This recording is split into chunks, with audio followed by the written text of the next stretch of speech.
Good evening, everyone, and welcome to the first Select Board meeting of 2025. Happy New Year, everybody. This is the January 6th meeting of the Richmond Select Board. Before we begin, would anybody care to make a public statement? Buenos noches. Chairman, Hello. I have a brief one.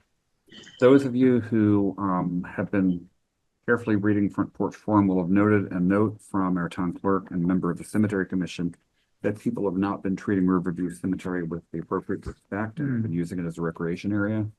And I'd just like to remind people, it is not a recreation area and you should not be walking around the gates to get in so you can ski, sled, and so forth. It is a cemetery. Thank you, Jay. I hate to say this, but it's also the other cemeteries in town as well. People bringing their dogs there to defecate, people hanging out, very disrespectful. Hopefully people can be mature and realize that that's not okay and move on. If not, the town will be forced to take actions which we would rather not take. Bard? So just to point out that there are the town cemeteries, not town cemetery, right?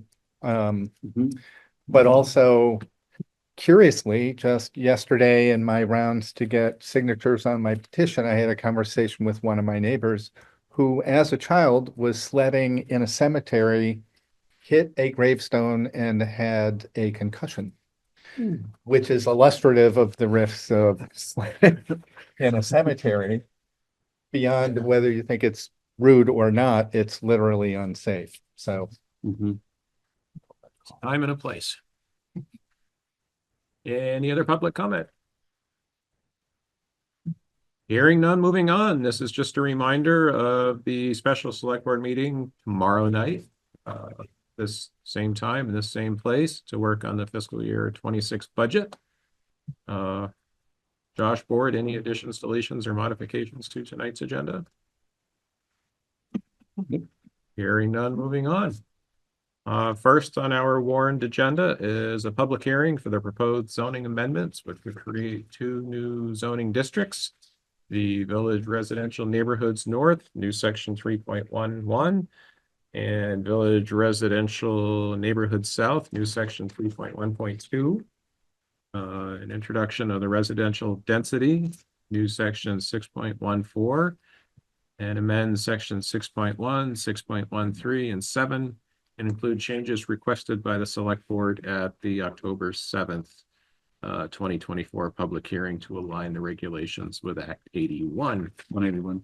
My wonderful printer did not print. Oh, 181. Thank you, Jay. The first two pages of tonight's memo.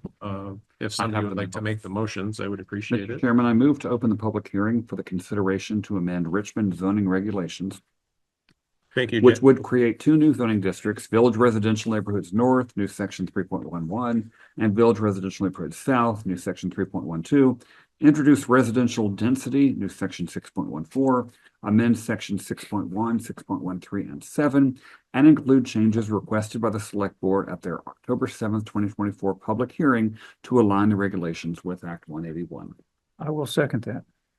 Thank you, Jay. Thank you, Lisa. Any discussion?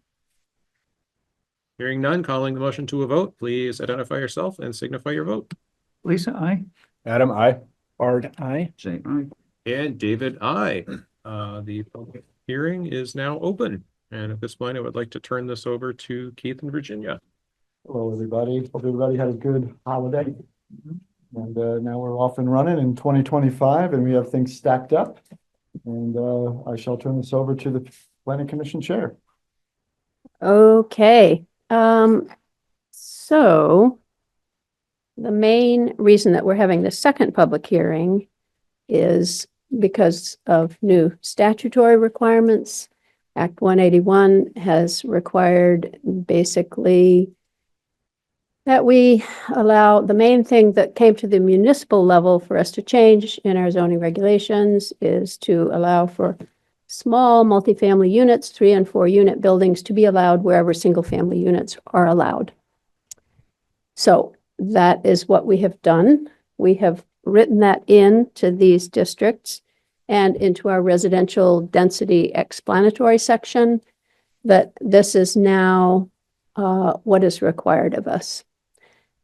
previously, in 2023, we were required to allow for a density of 5 units or more per acre. And so we were required to have as a minimum lot size 1/5 of an acre. So this will allow either a duplex to be allowed on that 1/5 of an acre or bigger, or a 3 to 4 story multifamily building. Unit, not story. Uh, Dwelling unit. Right. Units, 3 to 4 units. Could it So- be 4 stories if it was 1 unit atop each other?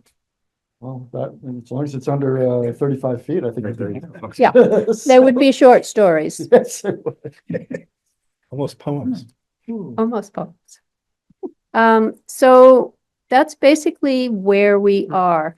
And the only new thing that I can tell you, and to anybody who's been following this conversation, is that I was finally able to speak today, after having tried for a number of weeks, to our representative, Jana Brown, and to our legislator, Keisha Ram Hinsdale, who has been very instrumental in working on the housing situation, with another legislator called Seth Bongartz. Anyway, so I explained to her the situation that we were in, and that we were a village, and that there was some unrest about this density question. Seemed more urban than you would want in a village center situation, where folks already felt like it was quite dense, and also that they liked the small single-family homes, starter homes, etc. And she said it is a work in progress, and they are definitely looking for input from the people who are starting to use it. The scenarios that they pictured, Chittenden County is a very diverse county. We've got South Burlington and Winooski, and then we have little villages and Buell score. Buell score, I mean, everything. So the scenarios that they were kind of imagining when they put this together were not the situation that we find ourselves in, with the villages and the small residential areas where the lots aren't very big to begin with. They're already very small, and this is kind of a situation that we imagine they would be trying to get us to go towards, but we're already there in that situation. So anyway, she said she was eager to have us come to the committee hearings over the next legislative session, the next 4 months, and to present this, because it really wasn't kind of on their radar to think about it, and the nuances that maybe they need to introduce to make it work for different sizes, for the village scale, for the urban scale. So she's got our contact information, and she's going to keep us posted when this comes up in committee. They're going to want, and I volunteered some other of our citizens to come and to present our case, basically, that we feel possibly this is not quite the right scale, and that there should be some kinds of different scenarios with their potential solutions that may be different from this. That's a good point, Virginia. I can't think of any 2 towns in Vermont that are almost identical. They all conform to the topography, and they're all different.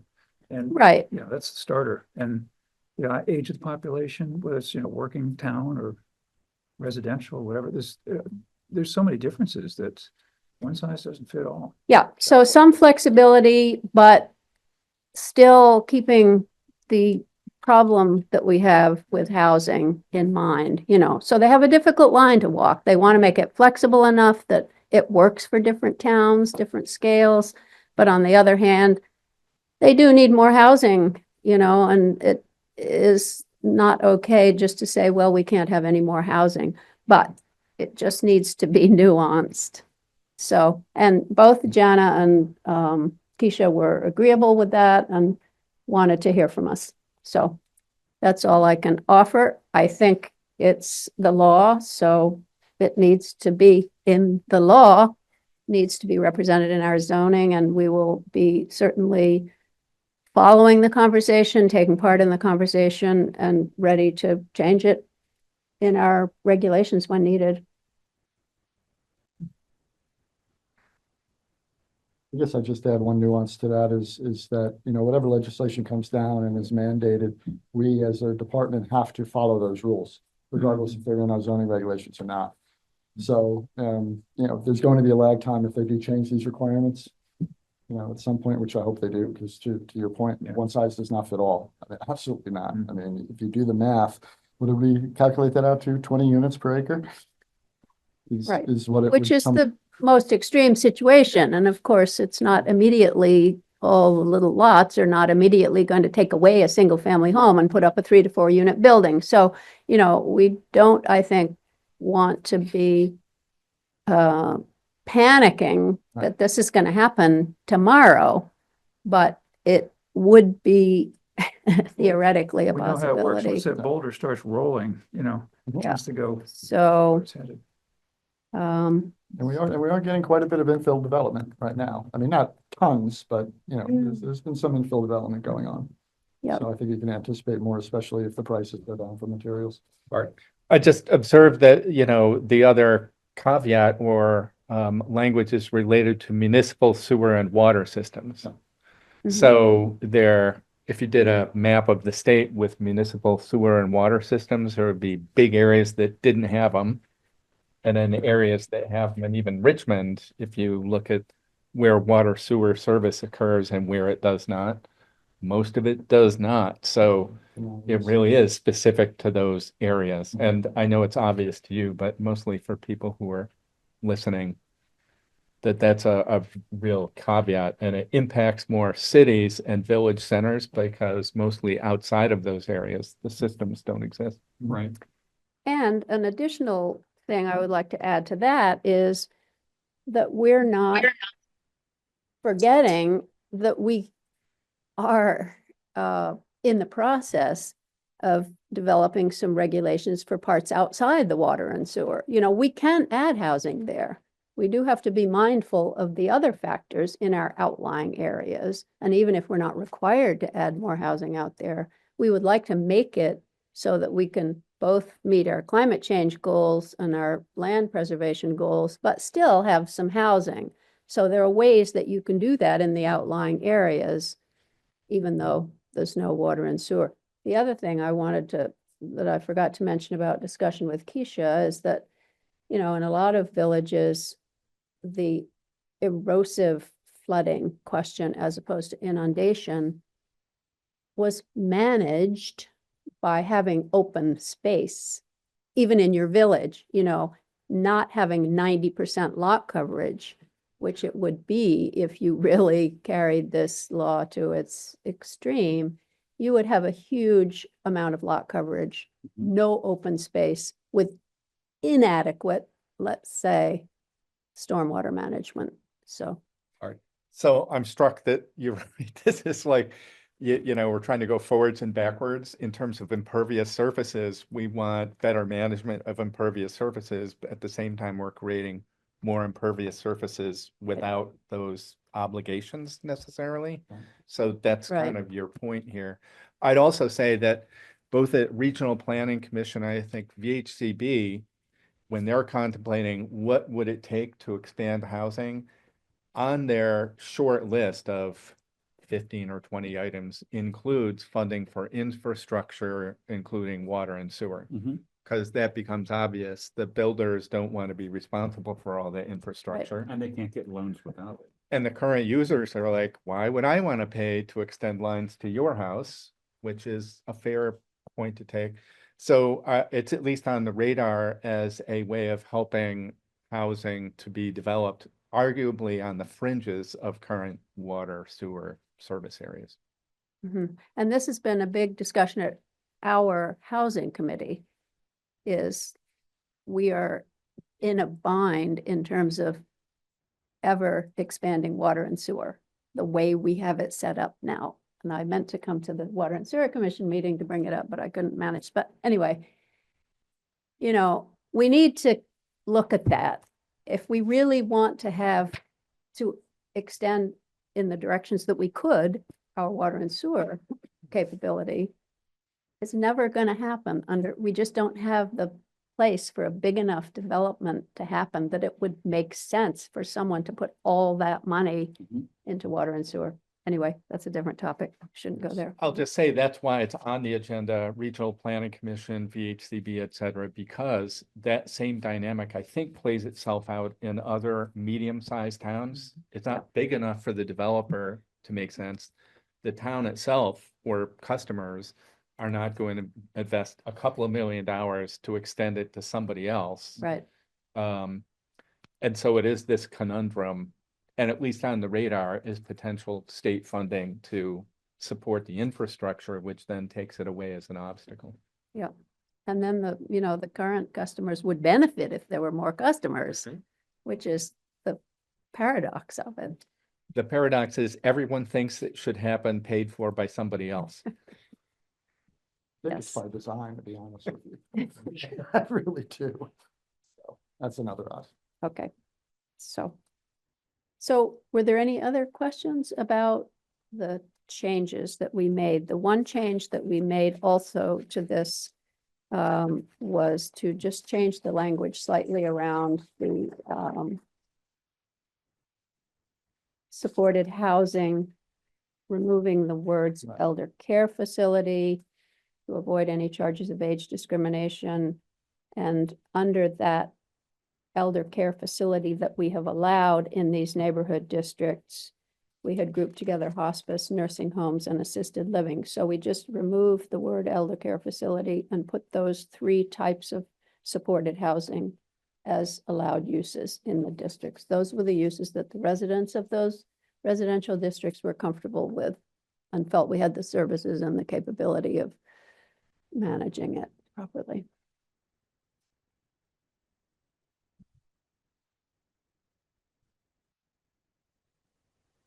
Any questions from the board? No, sir. Any questions from Zoom? Any closing thoughts? I'm just struck again by the volume of work that goes into all these words, phrases, sections, definitions. So appreciate all the time and effort that goes into both making the changes and then explaining the changes and why they happen and what they mean. So And then thanks for all often that. making changes again. Yes. When they're- Yeah, Well, it turns out that the actual words are important. very iterative process, yeah.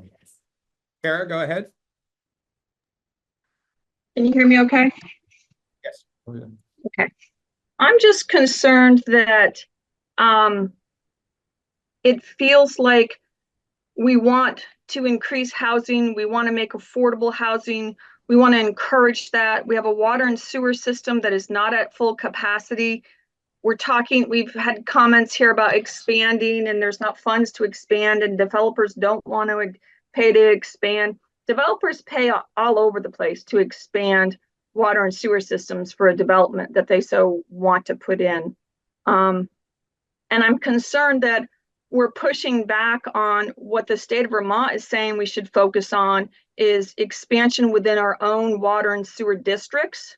To increase housing there, to make smaller units and more affordable housing, and that we as the town of Richmond are pushing back saying, well, we don't want to change the neighborhoods how we have them.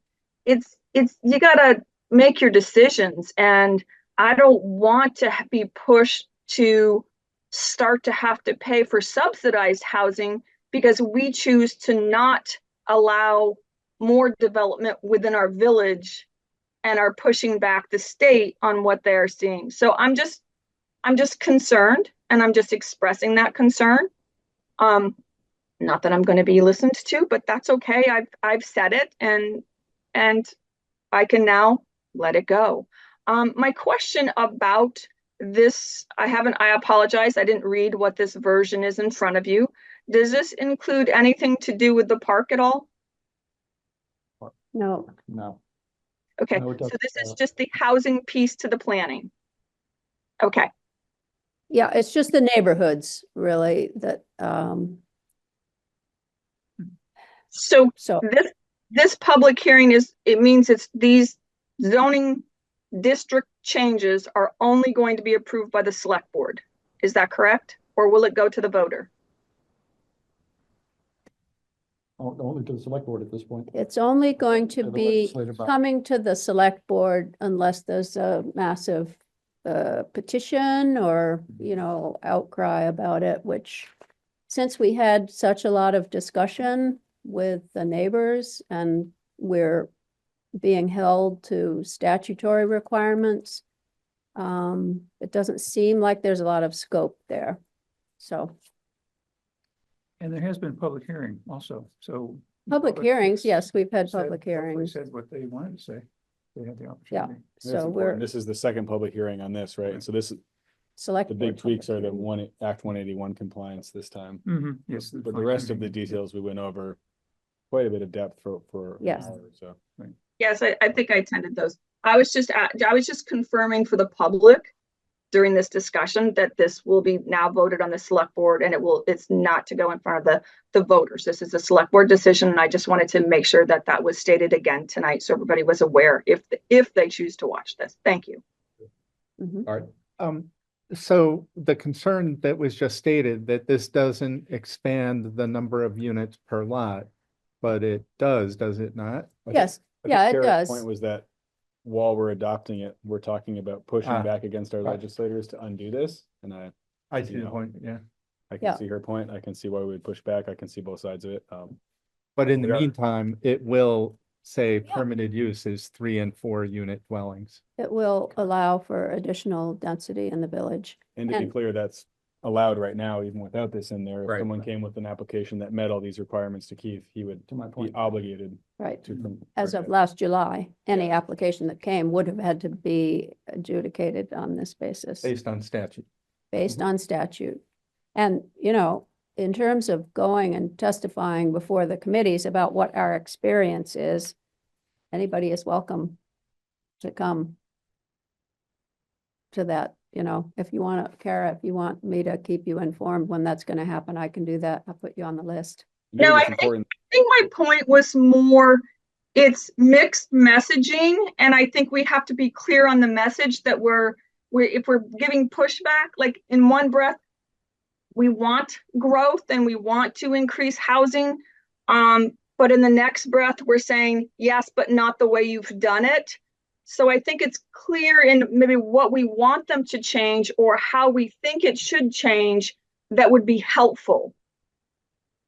Because they're taking an attempt at it, right? This passing of this legislation, and it's been changed since it was originally came out, is an attempt to try to help the communities and the public who is looking for additional housing and affordable housing at that. Because when you go multiple units, it becomes more affordable than a single family resident. So I'm just saying, I think we need to be clear as a town and a community when the planning commission and the town zoner and are going to represent Richmond, that it's clear what the message is that Richmond is asking for. And that's all I'm saying, is because we want both and you can't always have both. We don't want Yeah, any it's complicated. we want to keep the neighborhoods the way they are. We don't want to change anything. We want to keep the sizes. And then in the next breath, we need more housing. So it's got to come somewhere. Yeah, it's complex. It's complex. There are many factors. I'll just say there was an example, and this is sort of a case study in the dynamics perhaps on the corner of my street, Tilden Avenue in Richmond, served by water sewer. There's very old house that is sort of added on a couple of times, and the folks who bought it wanted to put it, as I recall, a triplex. And there was major pushback from neighbors that 3 is too many, and that owner builder ended up putting up a duplex. And so that was, if I recall correctly, some significant pushback from neighbors in the immediate neighborhood who thought that 3 was too many and 2 was not. And that just illustrates, I think, the dynamics of what's the right number. Clearly the builder thought 3 was the right number, and clearly the neighbors thought 2 was the right number. And Not a huge they both serve good purposes. You know, 3 would have been 1 more unit of housing. But you kind of do have to work with what you've got. You know, and every complaint from neighbors is not irrational. I always think, okay, what if they were gonna put a nuclear reactor next door to That your would be house? great. Cheap electricity. That's what my dad taught people how to do for a living. He's a professor. Okay, well, some people would like it and some people wouldn't like it, Get a, I so, don't have a virate anymore. maybe we get district heat out of it. We could have free heat. okay, very good, never mind. Kathleen, go ahead.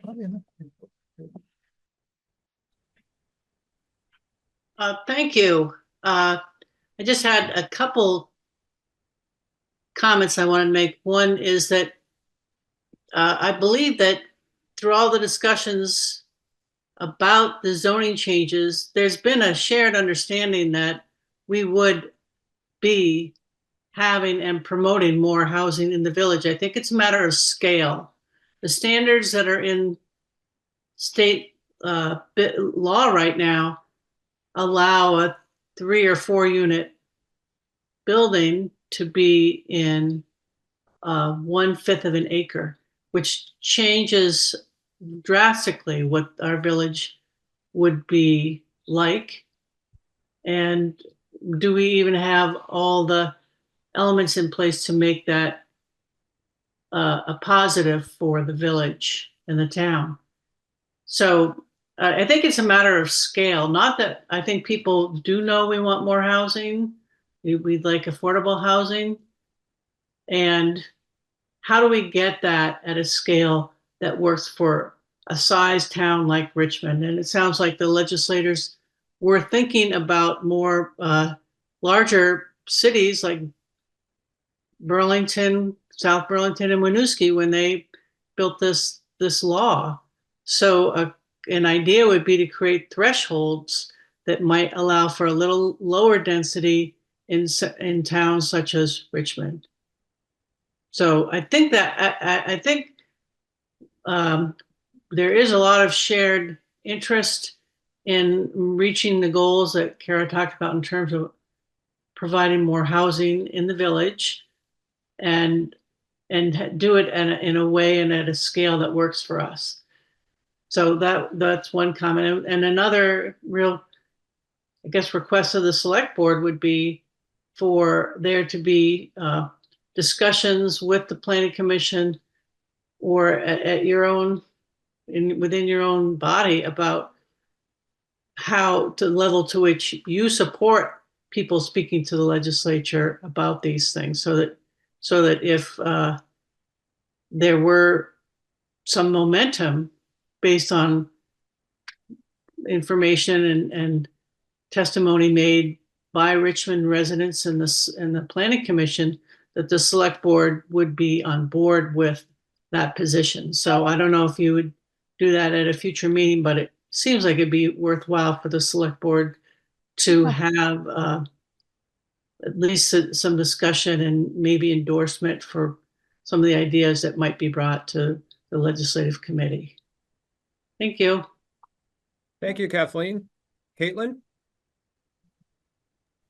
Hi, I'm just curious, in 1.6.25 for the Richmond zoning regulations, within the definitions on page 107, it looks like the definition of impervious surface is redlined there. Is that part of this discussion, or is that separate? 1.6.25, that's the date. Is there a? Yeah, so she's talking about the on-ground improvements, I Okay. think. Okay. So impervious surfaces, the definition is remaining the same. Let's see. There's a slight change in the wording. Instead of a man-made surface, it's a surface from which precipitation runs off rather than infiltrates into the ground, including a roof, a paved or unpaved, such as gravel road, driveway, sidewalk, walkway, parking area, any other paved area, or a natural stone surface. So that definition, did you have a question about that definition, or? Yeah, I'm just curious why that changes as part of that. Is that part of the act that's required? No, that came, we did bring that up in the original part of the hearing. And the reason that we changed some of those definitions was to clarify in what cases lot coverage involved impervious surfaces versus setbacks. So there was an ambiguity in our current zoning about the definition between structures and on-ground surfaces. So these definitions, any changes that were made were an attempt to resolve that ambiguity. So what we did was we took anything that was a so-called structure on the ground, flat on the ground, we called it an on-ground improvement. So the on-ground improvements are the man-made impervious surfaces that people have created. So not natural stone, but sidewalks, walkways, parking areas, etc. Those are now considered on-ground improvements rather than structures. So that's just clarifying some ambiguous language that occurred around those definitions. Structure, on-ground improvement, impervious surface, and whether setbacks covered those things or didn't, and whether lot coverage covered those things or didn't. So that's a short answer. I don't know if you want more information than that, but Yeah, as we sorry, this is Brendan Filkins, Caitlin's husband. What is the impact of not making that change? Like what, I mean, we currently have sort of an ongoing dispute about impervious surfaces, so it feels like changing the definition of an impervious surface in the middle of that is it's a red flag. I guess what would be the risk of not making that change? Well, the definition of impervious surface hasn't actually changed, except that we added natural stone to it, which is Right. an Which is impervious a surface. change, right? Sure. I don't know how Incidental natural change. stone would have been, how would that have been treated before? If there was a natural stone area, would that have been considered an impervious surface or not? I think it would depend obviously situationally, and if there, I would imagine it would be considered part of the impervious surface of a lot, yes. It was just not mentioned in the definition. So if this is related to the 3-acre stormwater rule, then would not the state be determining what impervious surfaces are? Explain the connection between the 3-acre stormwater rule, impervious surfaces, and this Is definition. that what this is about? Yeah, I think the state has a very specific definition they use, so I don't think anything Yeah, we and- do is gonna Okay. change that specifically. Like, we can go above and beyond, but they're not gonna use our definition in defining. No, impervious. I think everything is don't revolves think- around a clarification on what setbacks apply to. Right. And this was an attempt to clarify that. In the past, people are confused that a driveway, which is considered a structure, it is assemblage of materials based on our definition, needed to meet the setbacks. As we permit a single-family dwelling, it would be my example, we would not count the driveway as a setback. We count the structure as a setback, a structure that people would think a structure is. A building, an accessory building, something along those lines. So this was an attempt to clarify that ambiguity in the zoning regulations. You still have to account for your lot coverage, and you still have to account for your setbacks, except for this new definition. And the only And I thing guess that's what my new- question was really what's the sort of risk of not making this change? So what is your problem with the only change in this definition from what was before was the addition of the words or a natural stone surface, which was undefined in our previous regulations. There was no mention of it one way or the other, how it worked. So that would have had to be an ad hoc decision by the zoning board. Does it count as an impervious surface if it's natural stone or not? We're just like playing devil's advocate here, because I guess it did say including but not limited to. So technically natural stone could have been included before, but it wasn't specifically mentioned. Okay, But so this is just clarifying that. But adding natural stone specifically, does that mean that I feel like rock outcroppings? How does that? I'm just asking. I Yeah, don't, no, that's a great question. I'm not sure how we would apply it, to be honest with you. I'm sure that we would have a threshold of some type. look like an existing natural rock outcropping would count against your impervious surface. a natural impervious surface. Is it not an impervious I surface? mean, like a pond is an impervious surface thing because water doesn't soak in the water. So like there's got to be a line somewhere that we got to clarify, you know? So I'm not saying we shouldn't include it, but Right, is it like taking the man-made out of it seems like a bigger change than adding the natural Right. stone surface? Because now it's something you could buy a piece of property that has 2 acres of, you know, rock outcroppings on the side of a hill, and now you have 2.2 acres of impervious surface, depending on the interpretation, I guess, without man-made there. Is that? I'm just curious. We I have don't think pieces that's of land necessary. now right. that I mean, definitely meet that criteria. Yeah, I mean, we have rock croppings all over ours. I mean, I know we're not even close to bumping into a threshold. It doesn't worry me at all, but it seems like that would be a concern. It could be a concern, especially as we shrink lot sizes and lot coverage and all that. right. Well, I mean, I guess that depends on whether you want it to work or not. You know what I mean? If you have 2 acres and half of it is stone, you're not going to have much infiltration into the ground.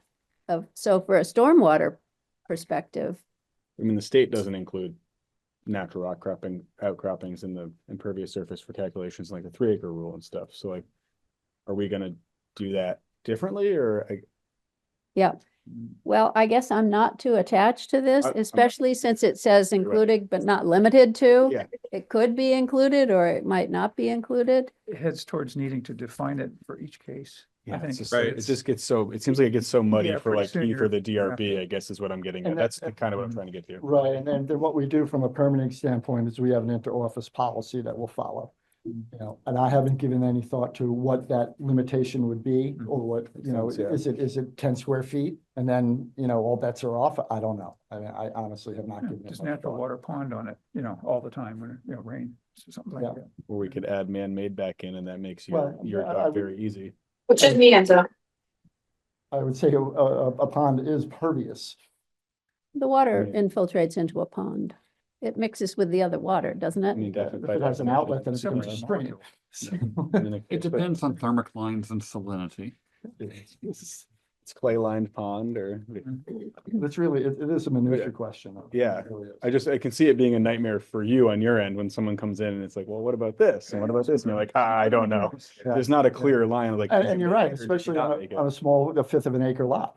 you Yeah, know, that as opposed to a 2 acre, you know, Yeah. I mean, that's totally up to how you guys want to do this. Well, I think one implication may be, is there a benefit to aligning with the state definitions? Because anytime we start to split, Okay, like, there's a been and tested. I call out the 3 acre stormwater rule, like, how are they counting impervious surfaces? Mhm. And it seems awkward for them to count it one way and us to count it another way on the same property Yeah. for different It's reasons. fine. And my background, you know, as you know, is Lake George and that area, and all those rock outcroppings were counted as impervious. That's impervious, surfaces yeah. regardless. Hmm. You know, They- but it's in a different environment though, and it really is, there's a critical area environment, you know, there's natural resources and all that. But it really does come back to, what can the land hold? Yeah. That's the point here, I believe. Caitlin, go ahead. Yeah, not to harp on this point, I just put in the chat here the Vermont state definition, which does include man-made as part of it, and I included the link too, if that's helpful. But I do think that if we can match the state version of this, that will probably serve ourselves better in the long run. So you're not having to deal with the headache of what's already starting to come up in the questioning here. Just imagine it going down the line even more so. I don't disagree. Yeah, we're fine. Yeah. But if you want to change that, So is that a does also give you recommendation? something to hide behind if someone does disagree, you can say, well, we align with state Yeah. statute. Yeah, we're always hiding behind the Yeah, state. so it's like use that to our advantage. State is really out front right now, so you gotta It's easy to hide behind the hijack. state. Yeah, that's not a problem. I would ask that if you're going to do a motion, that you include that in the motion, so we can go ahead and promulgate this. Just to say that we If we get want to to that point. align it with state. Well, See, just that's- say exactly this- what you want it to say. Get rid of the word or natural stone surface. And Yeah. if you want to put man-made back in, that's fine. Kara, go ahead. It's not going to help you. Yeah, I'd stormwater. like to have you use the exact definition that Caitlin posted from the state. And not add back in or take things out. I think that, policies outside of the regulations are, ambiguous, and the language that's being used is ambiguous. So if we're attempting to remove things like that, then we should use the exact wording and align with the state, so there's no, confusion or ambiguity. It does seem too, if we do that in it, wherever it makes sense, that if there is ambiguity, there's a good chance someone in the state has already spent the time and effort to sort it out, which saves us the time of sorting out the ambiguity. Mhm. So- And we have parallel Or construction. at least we can do that and someone else can use it. So we can kind of put together our collaborative effort versus trying to hash it out alone. Save money. Yeah. Okay, any other questions, comments, Well, feedback, okay. suggestions? Are we ready to close the hearing? I'm looking at the select board. I think I don't want to make the motion before people are ready. I think so. Do you guys have anything else you want to present, or is that? Any unfinished topics that need to be chewed on? Mr. Chairman, I move to close the public hearing. Thank you, Adam, Jay. Do we have a second? Second? Thank you, Adam. Motion has been made to close the public hearing. Calling the motion to a vote, please identify yourself and signify your vote. Lisa, aye? Adam, I. Bard, aye. Jay, aye. David, I. That sounds like.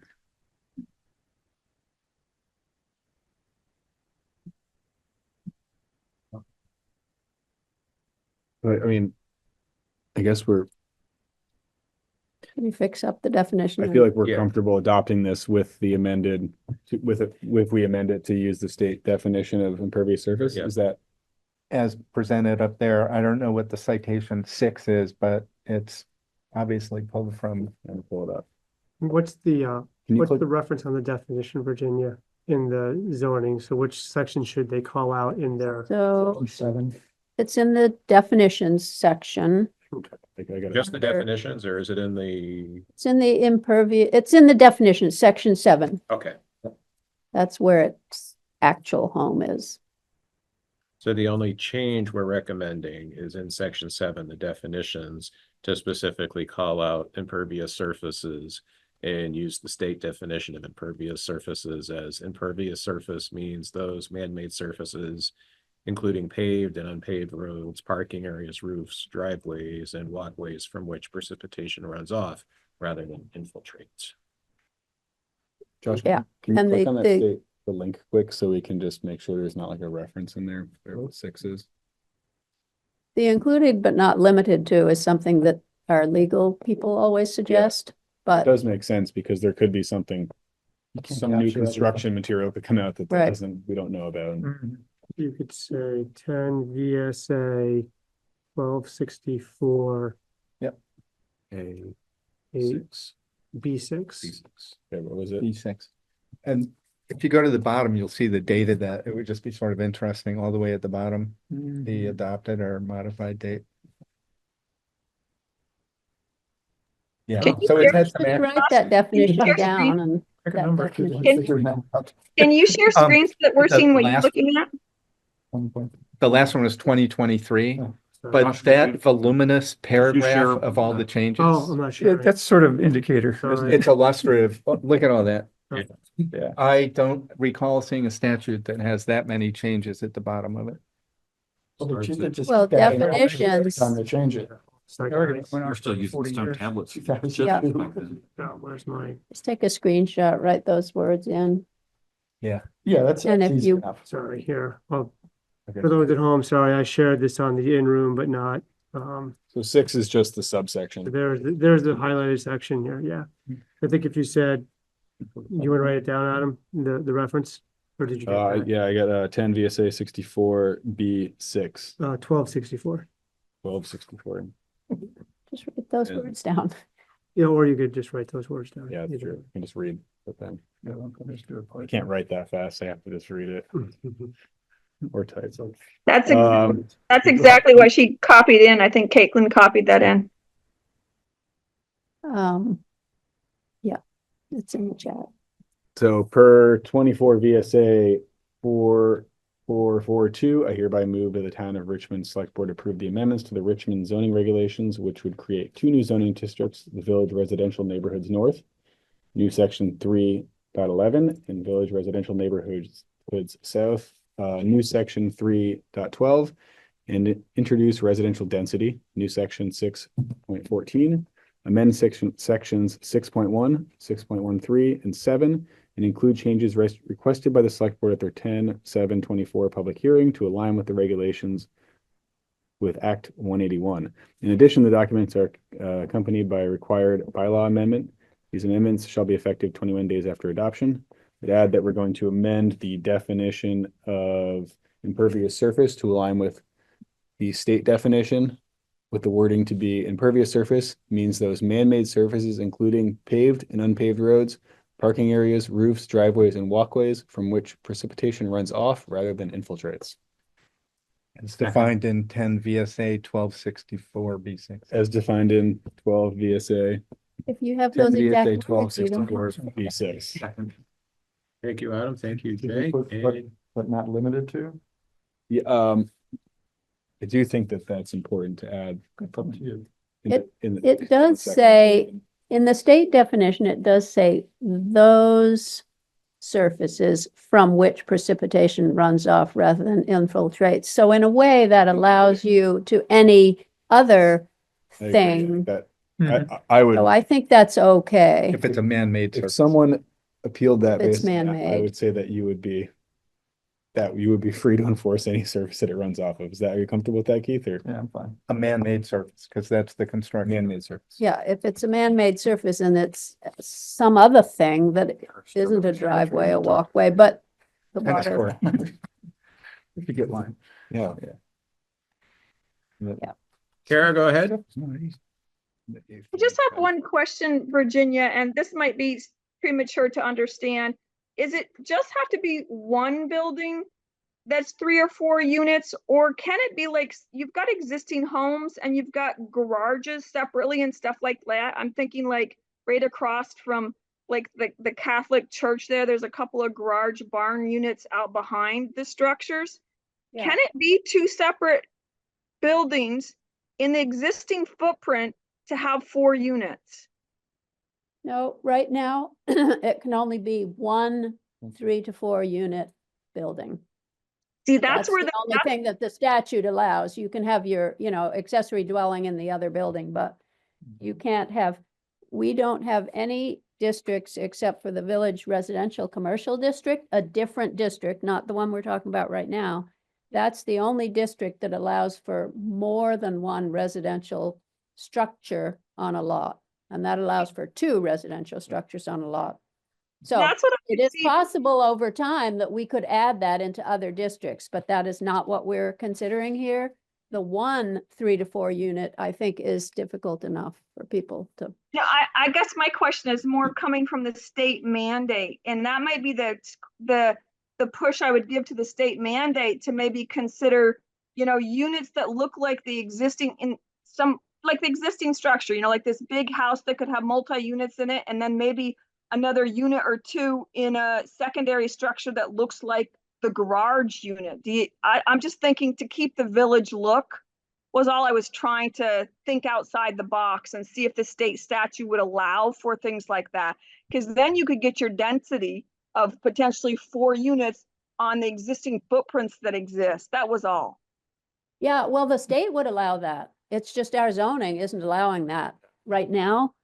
But the state, this is just the minimum that you can't not allow 1 to 3, 4 unit building. You could But allow more. We could make more. No, I don't mean it like that, Virginia. I meant, does the state only allow you one structure with 3 or 4 units, or is it 3 or 4 units on a lot? meaning they could use a garage and the house to get their 3 or 4 units, and they don't have to tear it down and do a whole multi-level, ugly looking, you know what I'm saying? No, it says a 3 to 4 unit building. A 3 to 4 unit building Can't be treated differently than a single family dwelling. cannot be treated any differently from a single family dwelling. So it's just, they're talking about one. That's Okay, the I only thing the statute That would be mentions. one of the good things to talk about though, is that, you know, without increasing, you'd have to word it so you didn't accidentally allow multiple 4 unit. But if you were to, instead of 4, you can do 2 duplexes if one looks like a primary and one looks like a detached barn or whatever to maintain the. Yeah. Put that into our zoning. We For the could- I future. really think that would make for neighborhoods to look more like they are. I'm trying to think outside the box to like you said, it's a complex issue, but if the state, and that's why, yes, please, Virginia, let me know when everybody's going to the state or when we're welcome to speak to the state, because I think this is the way that we could keep communities looking like communities and increase housing at the same time, like our neighborhoods like they are. Well, we could do that now. We don't need the state to require us to allow that. We can do it if we want. Okay, we have a motion on the floor. Any further discussion on the motion Yeah. before we vote? I'll let you know, Kara. Did somebody second? Jay, you Yes. seconded? Okay. Adam, Adam, Jay seconded. Jay seconded. I should make. I didn't want to miss out on seconding the longest motion we've ever had. Yeah, well, There's gotta be. you're in the record books now. Trying. Okay, so absent Other any ones. further discussion, so just to recap, accepting the, as presented with the exception of adding, the definition of impervious surface in section 7. Absent any further discussion, calling the motion to a vote, please identify yourself and signify your vote. Lisa, aye. Adam, I. Bart, aye. Aye. David, I. Thank you for coming tonight. Thank you for walking through this. You're welcome. Fantastic. We're not leaving either, right? Several planning items coming up next. Thank you for grouping them all Oh, together. I try. That was very civil. So Josh, did you want to walk us into section C, progress report on the Cochran Road corridor and scoping study? Well, I might let Keith give the overview on that one. Take it away, Keith. Yes, I believe we have WSP and we have CCRCP on the line here. If you remember, we had this study before you a couple months ago. We've refined it based on your input, as you are the entity by which the study is, what should I say, overseen by. What do we got here? Eric, I see you there. How you doing? Good. And there you are, Jason. Jason, do you have anything else to add, bud? No, I think that was good. Yeah, the select board is serving as the advisory committee for the project. And we have some updates for you. Eric's gonna walk through and looking to hear your feedback on what we have to present tonight in advance of doing a wider standalone public meeting that would entail a more robust advertisement and outreach to the community to let them know that this is happening and we're looking to receive their comments and feedback on. Fantastic. Okay, I guess, Eric, take it away. Okay, great. Let me share my screen. Let me know when you guys can see that. We're good. You good? Okay. Well, thanks for having us. Also wanted to mention that Annabelle is also here on the call, helping me out with the project. So we'll walk you through the slides. I know we have about 20 minutes. So the last time we spent a little time going over the project and the goals and the outcome of the local concerns meeting. So now what we're doing is we're presenting some of the refinements to the thinking that we're having on the alternatives for the village areas and for Cochran Road. So the project overview that we're doing is a scoping study for the 2 village segments, a feasibility study for Cochran Road proper in between, and then spending a little time looking at the traffic calming devices that were just recently installed. So the goals for the project in the village sections are to identify new infrastructure such as sidewalks that can be incorporated to help with pedestrian safety and mobility, as well as cycling, looking at the corridor, Cochran Road proper as the corridor to identify similar infrastructure improvements that can help with active transportation to connect the two village centers, and then evaluating those traffic calming devices. So we held a local concerns meeting last year, and we got a lot of great feedback from the attendees, and in general, a lot of people that use the corridor, use the roadway, gave us some feedback that they like to walk on it, they like to bike on it, but you generally feel unsafe because of how narrow the road is. There's no sidewalk areas, there's no shoulder areas. Even in some cases, you're up against guardrail. So there's also limited parking at the trails and some of the recreational sites. Of course, there's a floodplain issue there with the river. And then right-of-way constraints were a big concern. But then in general, regarding the village areas, that there's a lack of sidewalks and parking.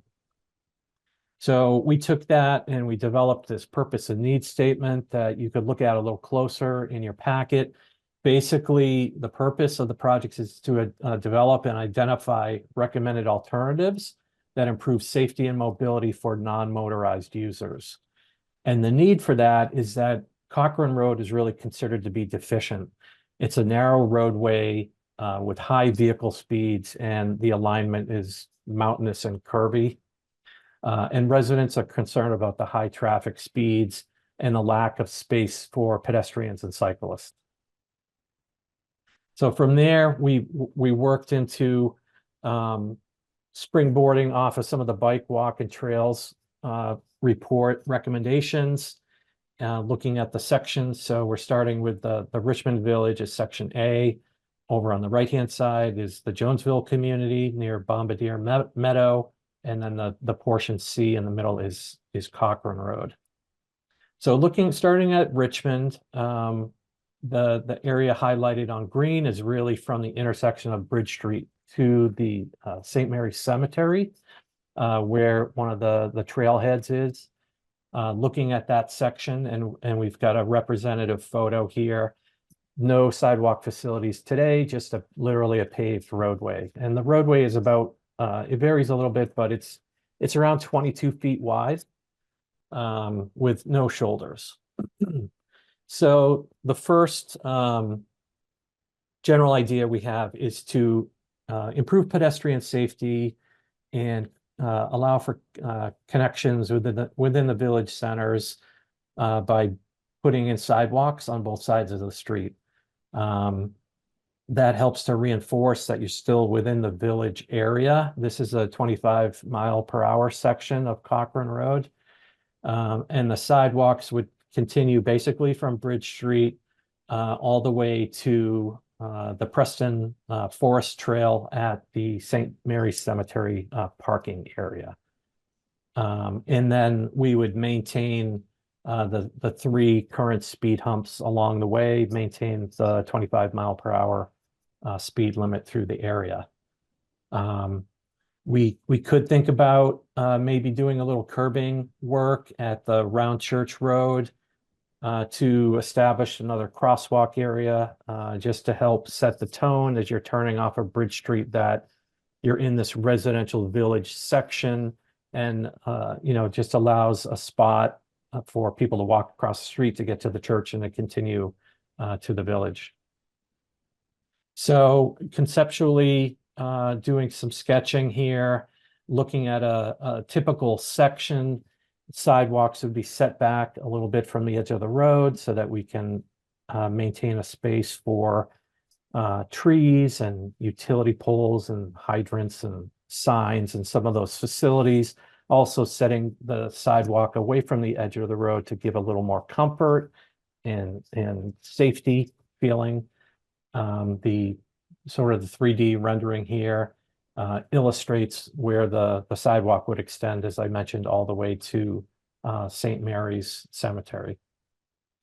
So thinking a little bit about the space planning from a cross-sectional point of view, for this type of roadway, where we have a furnishing zone, as I mentioned, where you've got your trees and your utility poles and things, setting back the sidewalk as a pedestrian zone, usually a 5 to 6 foot sidewalk area.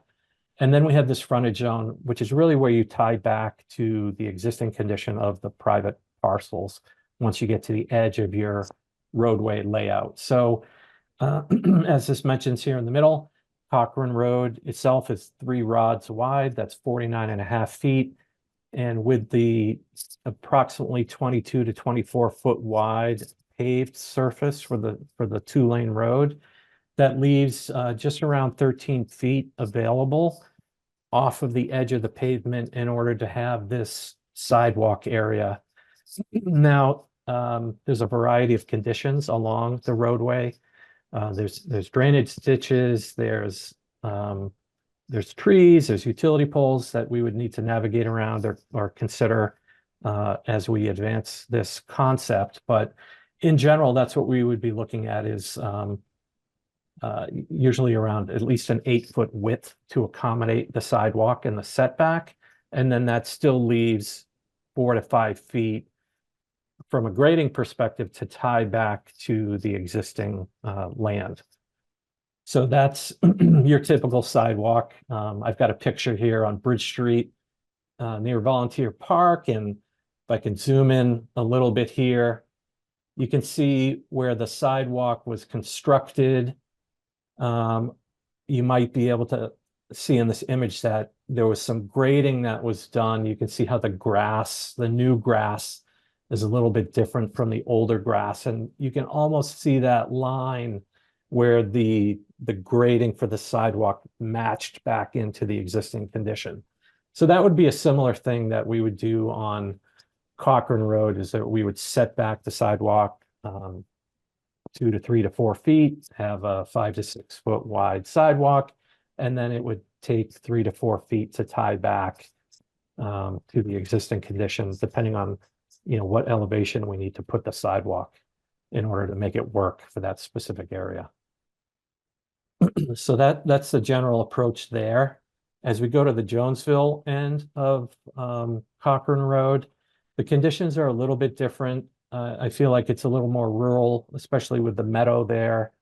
But so what we've done is taken that into consideration. There's a little bit different of constraint, but same sort of ideas that we want to improve pedestrian safety and mobility and connectivity within these community centers, provide a sidewalk on both sides of the road so it's safe to walk around, and to also help to reinforce that you are in a village section with the residences.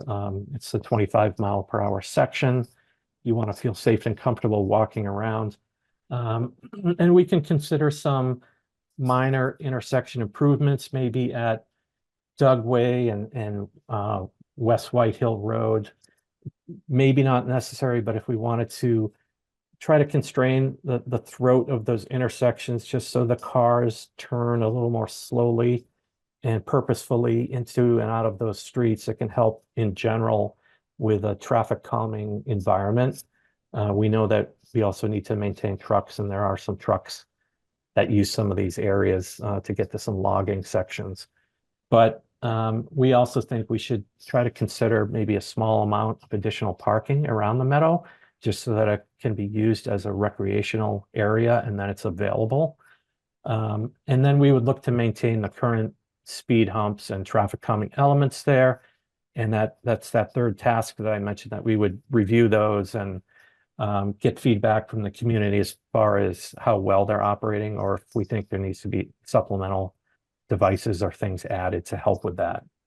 So just looking at that from a conceptual point of view, the first, I'm calling it the upper section of Cochran Road, which is a little bit more to the west. When you first get into the 25-mile-per-hour segment, we would look for similar to the Richmond end, where we could have sidewalks on both sides with a grass strip, that furnishing zone, so the sidewalks are set back a little bit more. So pretty similar to what we were just showing on the Richmond Village end. But then as you come into the area more near Bombardier Meadow and Duxbury Street, it feels like it's a little more constrained. The houses are a little bit closer to the street. In that case, what we were considering is having sidewalk that is right up against the edge of the road, so it wouldn't be set back at all. It doesn't seem like there's the space. And we would want to consider, or have you consider, a couple of smaller additional parking areas like gravel shoulder areas for parking, for access to the meadow, maybe only 2 to 3 cars long, like 60 to 70 feet, something like that, just to provide a little more access. It does seem like people want to get to the Huntington River, and there's a path that's worn around the meadow that people use, for recreation. So that was something we wanted to consider. And then we have a picture of, putting the sidewalk up against the street. We would need to put in curbing and consider stormwater drainage from there. And then as we move into the middle portion of Cochran Road, we're looking at a feasibility study for the same sorts of mobility improvements. The speed on this segment, however, is 45 miles per hour, so it's a little different of a challenge. It carries just under 3,000 vehicles per day. And this is a picture that illustrates the challenge. Is we want to improve pedestrian and bicycle connectivity on this middle section so that we can connect really Richmond and Jonesville and have the ability to go across town and to make those short trips between village centers on a bicycle instead of a car, or also just general recreational abilities. And provides access from both ends of the village and the community centers to the recreational spaces like Overrocker Park, or to get to Cochran Ski Area, which is also used in non-winter periods for hiking and biking.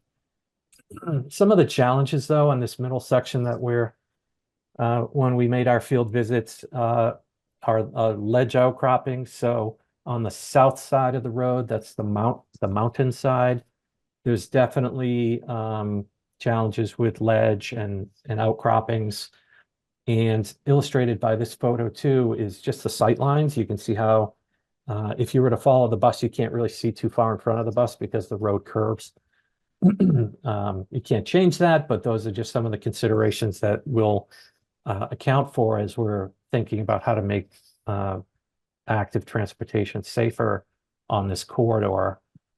The next slide is on the north side of the roadway. I was walking down by the river and really surprised at how big of a drop off it is from the street down to the trail area. So the prior study had considered a separated bike path on this north side of the road, but we don't think that that's really feasible, given how big the drop off is and how much fill you'd need to bring in order to create a separated path on this side of the road. And then there's the concerns with the floodplain as well.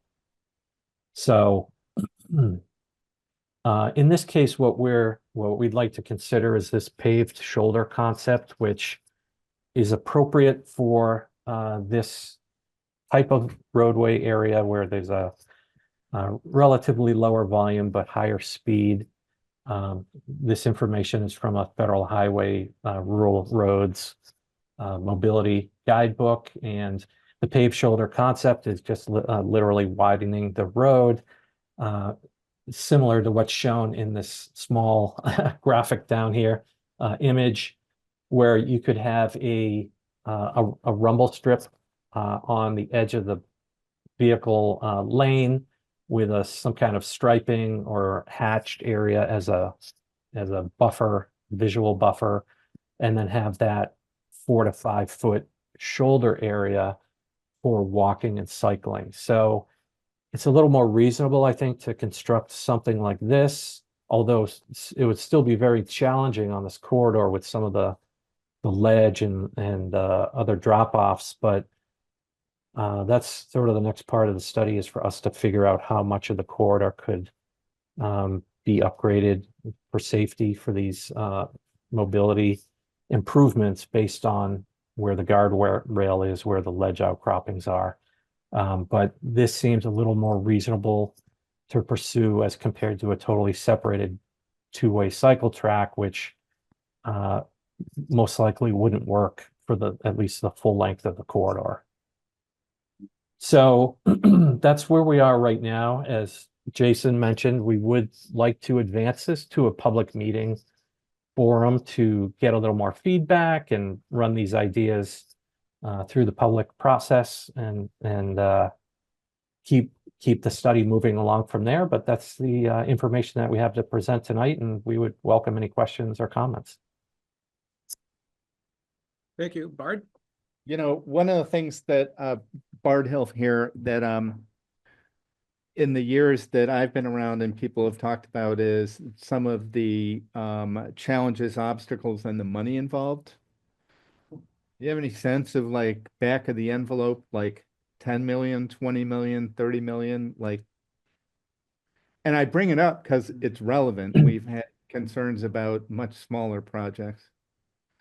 Right. No, I don't have a number yet, but you're right. It's like, I think it's a 2.5 mile corridor area itself, if we're speaking about the middle part, with some significant grading and, you know, rock removal challenges. So we were planning on presenting concepts that maybe was the full approach to provide the paved shoulders the whole way, and looking at the cost implications of that, but also maybe some alternatives that avoided the ledge, and maybe there'd be a section where there'd be limited shoulder and we'd have to implement additional signs or pavement markings to try to counteract that and make that safer without being able to have that construction effort because of how costly it would be.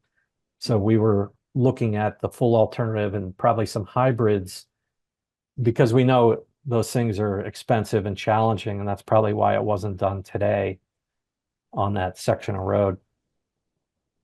And I'll just remind other members of the select board and people listening, we spent a number of years communicating with the Agency of Transportation about shoulder widths and pedestrian access between the village and the park and ride, which is demonstrably a much shorter distance.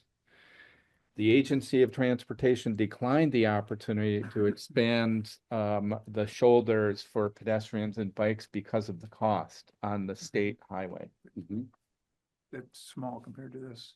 And the scale is much smaller, and I think has fewer constraints in terms of buildings and houses, etc. So arguably a smaller project, which with fewer obstacles, that was viewed as cost prohibitive by the agency. And I don't want that to be overly daunting, but it's informing my thinking as I look at this and contemplate cost. Lisa? Yeah. Eric, there's probably the least expensive feature is something that doesn't show, that I haven't seen. On the east end of Cochran Road, each spring there's an amphibian migration across the road. And you can imagine what happens, you know, when the amphibians and the cars mix. And there's a pretty good contingent of people in town that are really frustrated by that. They go out at night, you know, in the rain, whatever, with flashlights and try to, you know, herd these things across. It's kind of a, you know, you might laugh thinking about it, but they're serious, and it actually is a big problem. There's probably an easy way around it. If the road had some kind of passageway for these critters that's not at grade level with the cars, it's another cost. But I think you're going to find that people keep bringing this up. I'm not a particular advocate for it, but I think it's important to a lot of people. And I think it's also important for our environment to stop you know, smashing those things on the road. So somewhere in there, talk to the right people. They'll present themselves, and they'll have a lot of good ideas for you, I think. But it needs to be addressed. Right, absolutely. I worked on a project down in Situate, Mass, for the MBTA, the Greenbush Line extension, which was an 18-mile railroad corridor, and lots of marshland through Situate and Hingham, and we made turtle tunnels which was for this part of the roadway, there'd be a little bit of a corralling curbing, leading the turtles to and critters to a drainage pipe, basically, but you could have catch basin grates on the top of the road to let light in. And I'd have to find out if there was any follow-up studies on how successful that was, but they put a critter cam out there and it seemed to attract a lot of attention. Thank you. Kara, go ahead. I think to stay with that whole comment about environment, I mean, you guys are talking stormwater, you're talking impervious soil surfaces, you're talking major environmental impacts by doing this. So I think the amphibians are a minor, environmental impact compared to the full length of Cochran Road doing this improvement for recreational purposes. So I think that environmental factor is going in the opposite direction by doing this project. My concern is that we're looking at a project that I know at one point Eric was replying to Bard, and Bard wasn't just talking about the 2.5 section, the 2.5 mile section of the road that was in the middle. He was talking about the cost of the complete project from the village of Richmond to Jonesville. And was it 20 million, 30 million? What was the true cost? And the cost would have to include the expansion of the right-of-way, because I don't think the right-of-way is as wide as the existing surface plus 4 feet, plus 4 feet, plus 4 feet on both sides of the road. So you're going to be talking about purchasing land from property owners potentially. You also have ledge right before the cemetery, right where it used to be Ron Roginski's house. I think it's Urbanics now. That area, there's a ledge outcrop there as well, and floodplain drop off across the road from it. So my concern is we're continuing down this path of studying a project that will not get past the voters, because the town of Richmond cannot afford a $20 or $30 million project. We didn't want to spend 10 million to do a town center overhaul, and that's an asset that we already own. So my concern is we're spending a lot of time doing this study on Cochran Road for something we can't afford. I thought the study was going to look at things we could afford. And that's where I'm concerned that we're missing out on the opportunity to look at things the town of Richmond can afford for Cochran Road now or in the near future. And I really want to have us rethink this and stop dreaming the big dream like we did with the town center, because the voters are not going to pass this kind of cost. And you have to have an idea of what this cost is. This isn't the first time. And that when Bard talked about the state, Route 2 going from the village out to the park and ride, that wasn't for all sidewalks. That was just to expand the width of Route 2 to get more room for bicycles and pedestrians. It was just expanding the existing paved area. And the state said that was too expensive. So I appreciate that you guys are trying to think outside the box and do stuff, but this dream is way too big for Richmond. And I don't think we should spend any more time or money on something that's probably going to cost, it's got to cost 20 million easily. No, a little more than 2 minutes. No. Yeah. Train's late.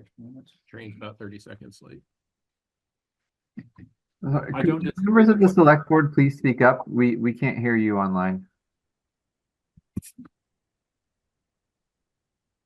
I will just opine that I don't think Kara is incorrect. The watchword in government these days is affordability, and that's what many people are blaming the tune deafness of the state level Democrats on affordability, leading to the Republicans taking the most seats in the legislature since the turn of the century. It would be kind of tone deaf of us to try to put through a $20 million, if it is that, recreation and pedestrian and bicycle safety improvement, no matter how nice it is and no matter how much we'd like it. I don't think I have to remind people of how much I'd like it. I've talked about this for years, but absent a major funding source mysteriously appearing out of thin air, this makes about as much sense as the monorail we're always joking about. I don't see how we could afford it. I'd like to offer some perspective on this. I fear that people are looking at this as one project as a whole, and that is not the intent of this study. It's specifically broken up into 3 segments, with the middle segment, the most challenging segment, only being a feasibility study, meaning that we are purposefully looking at this at a high level and coming up with ballpark cost estimates so that you can then make that decision that this is way too much money and something that the town could never afford. The other 2 sections with Richmond Village and Jonesville are smaller, much smaller segments. And those are at a scoping level, which is a greater detail. So we'll have a better handle on the constraints there and the opportunities that are available to, construct sidewalks and offer you those cost estimates. None of these have to be built all at once. You might decide that you want to do nothing in Jonesville and you want to do something in Richmond Village. That could move on its own at a much smaller price tag. So please don't think of this as one thing that has to move all together at once. That's definitely not the case. Well, thank you for that. That is a valid point. The improvements suggested near the Round Church and to St. Mary's Cemetery are a little bit more of a realistic project than doing the whole thing down Cochran Road. I would definitely agree. Lisa? Yeah, I don't, if we've got some ideas that are fleshed out to some degree, I'd hate to see them lost. It shouldn't cost very much to document the things you've just talked about. Maybe a pencil figure, on the side as a order of magnitude cost, or maybe not. But I think it'd be a shame to lose all of the thought that's gone into it, just because we're not going to build it all at one time. So can we do that? Can we have a planning document produced from this that we phase the way we might see fit and so forth into the future? Or does it have to all be start to finish or nothing?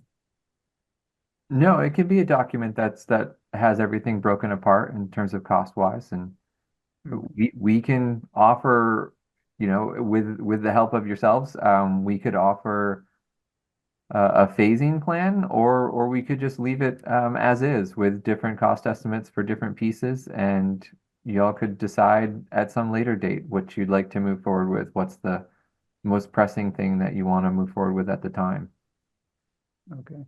I also want to make a mention about right-of-way, since that came up.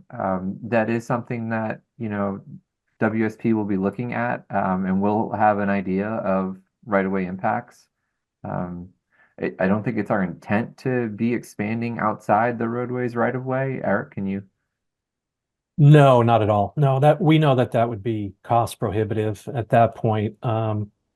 Adding a taking along a 2.5 mile section of road would just knock the project out. So our thought was, start off with a top level wish of, hey, what's the best thing we could do, but then recognize and develop more alternatives that are much less costly, and what I'm calling a hybrid, where we're going to have to maybe come up with some countermeasures for areas, for sections where we can't have any of these paths or paved shoulders, just because on the north side of the road with the guardrail, with the drop off to the river, likely not going to be able to do much of an expansion there at all. So we're going to end up with something that in the end, we'll see how much of an improvement we can make on the roadway. Maybe it's only on 60% of it or 70% of it. And, at that time we can decide, is that worth it as a project to make those enhancements, or not? So that's part of the process that we'll document as we create these, what I'm calling hybrid alternatives. Bart? I really like, this is Bart again, I really like the idea of component or hybrid elements. You know, when I was looking at the figures of the round church end, that contemplating, what about sidewalks on one side of the road as opposed to both sides? There, if you go around Richmond, you see multiple locations where a sidewalk on one side of the road, not both sides of the road. Not that that's ideal, but it's more affordable and perhaps feasible. So I think the component cost for different elements would be useful, because it becomes then a potential menu where we might choose to do certain things based on perceived, at least, cost benefit. And as funding sources may come up or not. Kara, go I ahead. don't have a plan. We can't execute it. I just want to bring your attention to the fact that you've had a lot of public comment on the intersection of Cochran, Huntington, Bridge Street and Thompson Road. And that's where sidewalks are to be put for Cochran Road. So you've already had a lot of input there. If you put a sidewalk on the side that's the round church side of the road, that you are only picking up 2 houses, Dave Prince's, and I can't remember the name of the folks right beside of them. So that sidewalk would end to nowhere. And then if you pick up a sidewalk on the other side of the road, it's going to end at the property where that used to be the Tinker's property, or actually Urbanic's property, because of the ledge outcrop. So you're going to pick up maybe 4 or 5 houses there on that side of the road, because bicycles don't ride on sidewalks. You're only creating the sidewalks for pedestrian, trapped for people walking on Cochran Road. So I think the cost is not going to, I just think that it's a lot of wasted time, that you're going to get a lot of pushback from the community about spending money on sidewalks. You could put sidewalks on Tilden Avenue and have more people walking throughout the village than out on Cochran Road. You could have more connections within your in-town sidewalks to encourage more pedestrian traffic off of a road that has cars on it without curbing, etc. So I just think that when the voters speak, they're not going to be in favor of spending a lot of money to put sidewalks to go to 5 or 6 houses. And who's paying for, if we go forward with this, to get this price breakdown and this grocery list of how much things are going to cost? Are we 100% under a grant for this? For this study or for the improvements? This study? This study is 20% paid for by the town. The rest is paid for by the CCRPC. And the 20%, do we have another 20% if we continue further down the road with this study? Have we prepaid it all? Are we looking to have you just complete something we've already paid for? Or are you getting approval from the select board to move forward to spend more money to continue the study? We have a budget that was agreed upon by all parties involved, and as the consultant makes headway on that project, they are reimbursed for their hours that they've worked on it. Okay, and are we at what percentage have we used of that contract? I would have to look into the contract. I don't have that off the top of my head. Thank you. I also just want to state for the record, for anybody who's unaware, the whole reason we're doing this is because we got a request from the town to do this work. Oh yeah, thank you. Thank you. I appreciate the work you've done. I'm just asking the select board to recheck their thought process here. Not anything to do with your work. You were hired to do the work. Thank you. I appreciate that.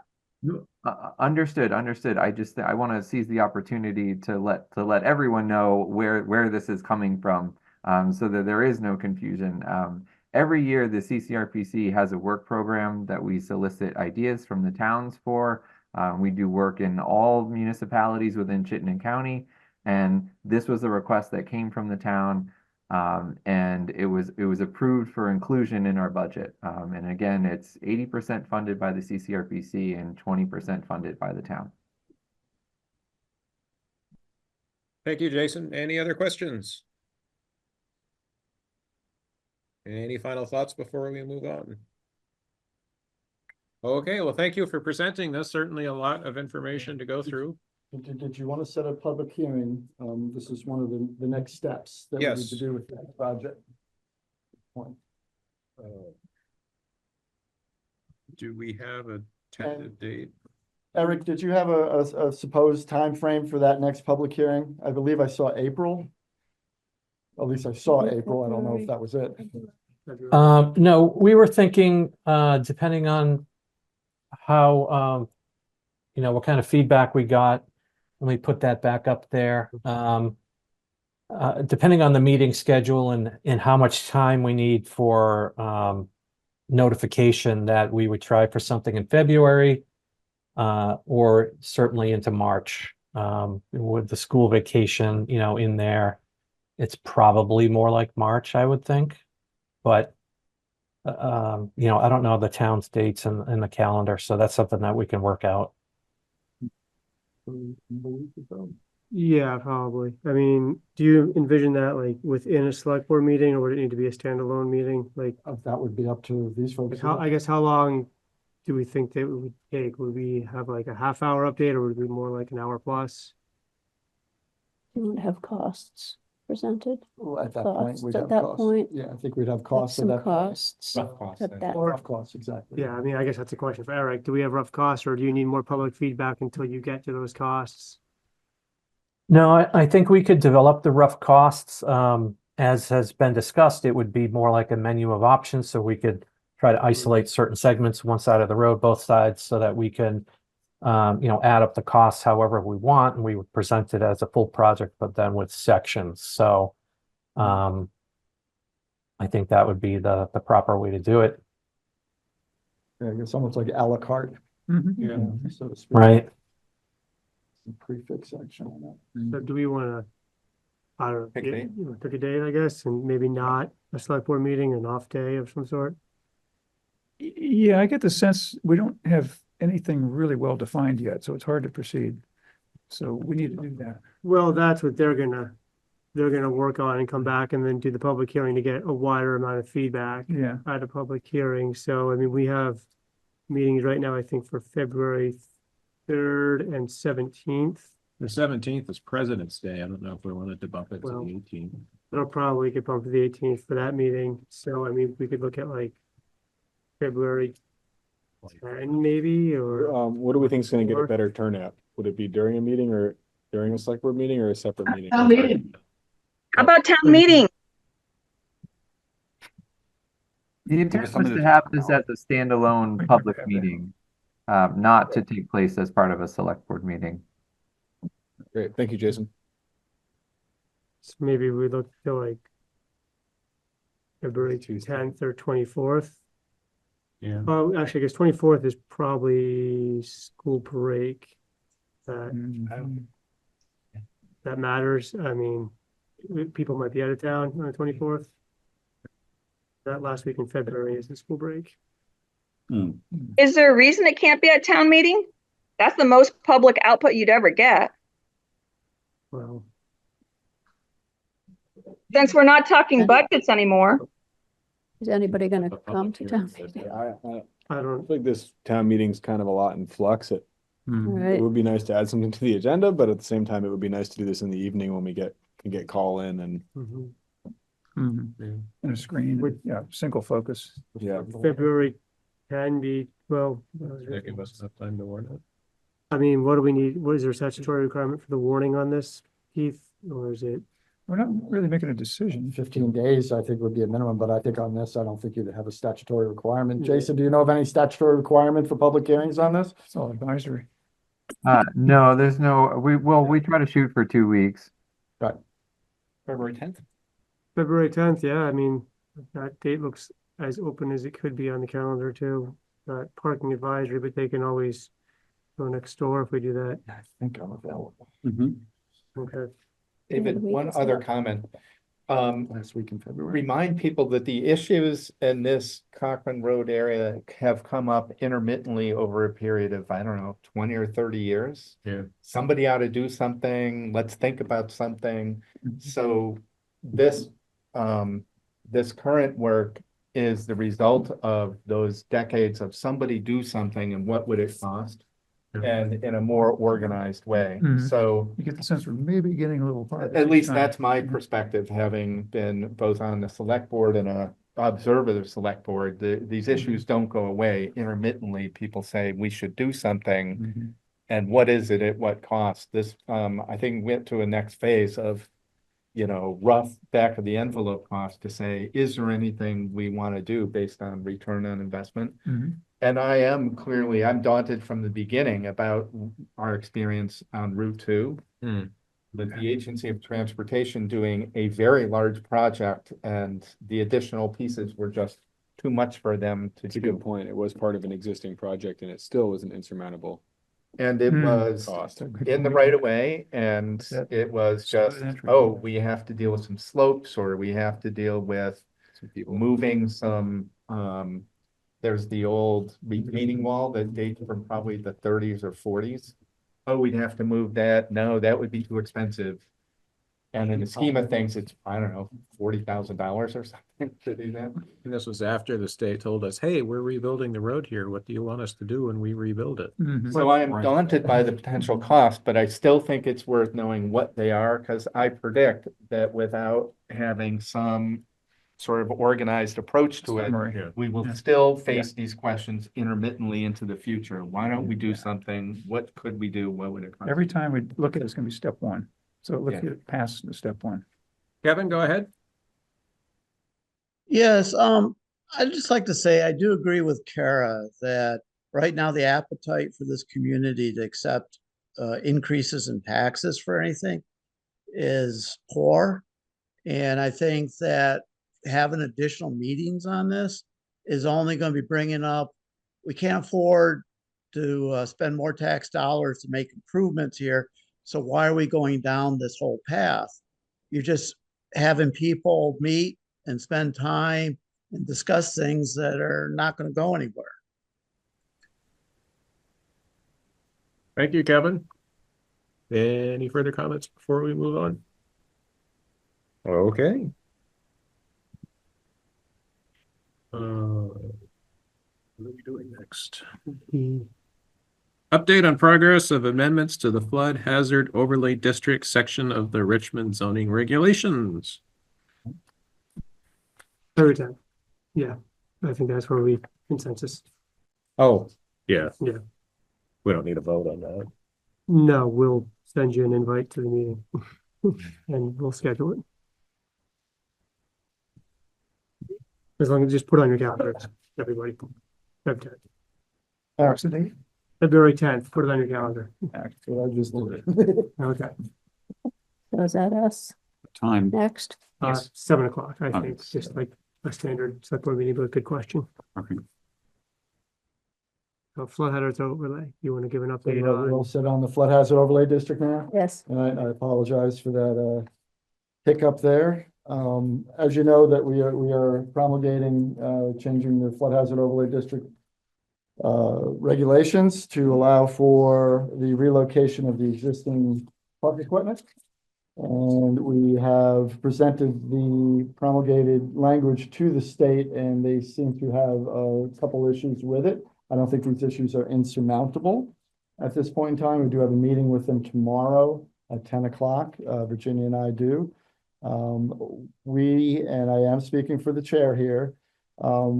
We kind of pushed back on their interpretation of what is required on a few of those issues, especially the change to the definition for structure. And we really don't want to deal with that at this point. That's the long and the short of it. There's really not a ton of information. I know that you put in that email from From the state. Yeah, from the state on that. That is part of this meeting packet if people wish to peruse that. And is that specific email that we are kind of pushing back on. Virginia, do you have anything to add? Well, so it's interesting because it relates to this conversation that we had about impervious surfaces. And structures. In that the language that, A&R's feeling was that FEMA wants it to be exactly their language. And we are saying this agreement that we came to with a lot of thought and effort, working with the 3 Parks Committee and Tyler, meets their regulations, but it doesn't use the exact words that they use. One of the problems is the exact words that they use are ambiguous.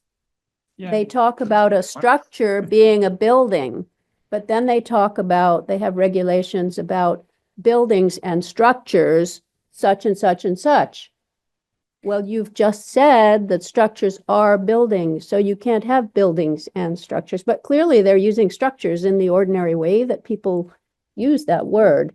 So, you know, they're arguing the more you use the language that's straight exactly out of the model ordinance, the easier it's going to be for it to pass infit regulations. We are saying this doesn't quite meet our needs to use those words. We need these other words, but we're still meeting the intent and the letter.